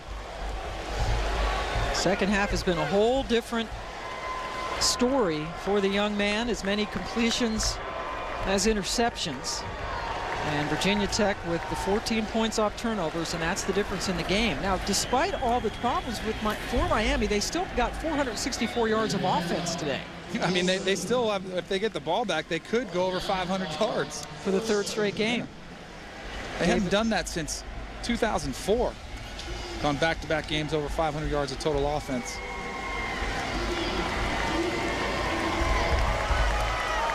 That's Bud Foster, the defensive coordinator, huddling up with his defense. Gave up a lot of yards, but came up with some big plays. And Frank Beamer is about to tie Woody Hayes for the 9th most wins in the history of bowl subdivision football. Will be his 238th victory. Talk about precious company, huh? He's right up there, I played at Florida State for a legend with Bobby Bowden, and you see Woody Hayes, who was a legend as well. And Frank Beamer is going to join some pretty exclusive company with the win today. Woody Hayes, 28 years with Ohio State, came up with the 3 national championships, 13 Big Ten titles, and Frank Beamer's done great. 3 Big East titles, 3 ACC titles. Does not have that national championship. That's the one thing, obviously, that's missing from that resume. And we asked him about. Go ahead. It is waiting for him in Blacksburg. They have a spot for it. They have the empty case. You talk about pressure. But they're expecting him to get one. Sticking with David Wilson on this drive. Taken down in bounds by Colin McCarthy. And we asked Coach Beamer earlier in the week, actually yesterday, about the Woody Hayes things. And he's a really humble guy. And he said, you know what? If we win, I'm not tying Woody Hayes. We're winning the ACC Coastal. That's what matters.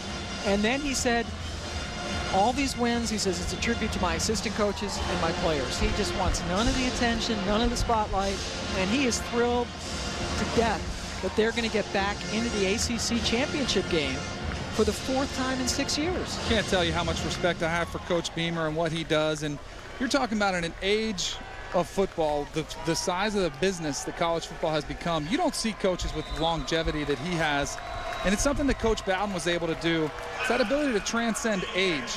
He can relate to the players of his program. We saw him talking to Tyrod Taylor earlier, going over there having a little word with him. The ability to recruit 17, 18-year-old kids out of high school and relate to them and be that father figure role, not only develop great football players, but to develop great young men of character as well. Tyrod Taylor and Virginia Tech, the first ACC team to go unbeaten in league play since Florida State did it 10 years ago. Forget about that 0-2.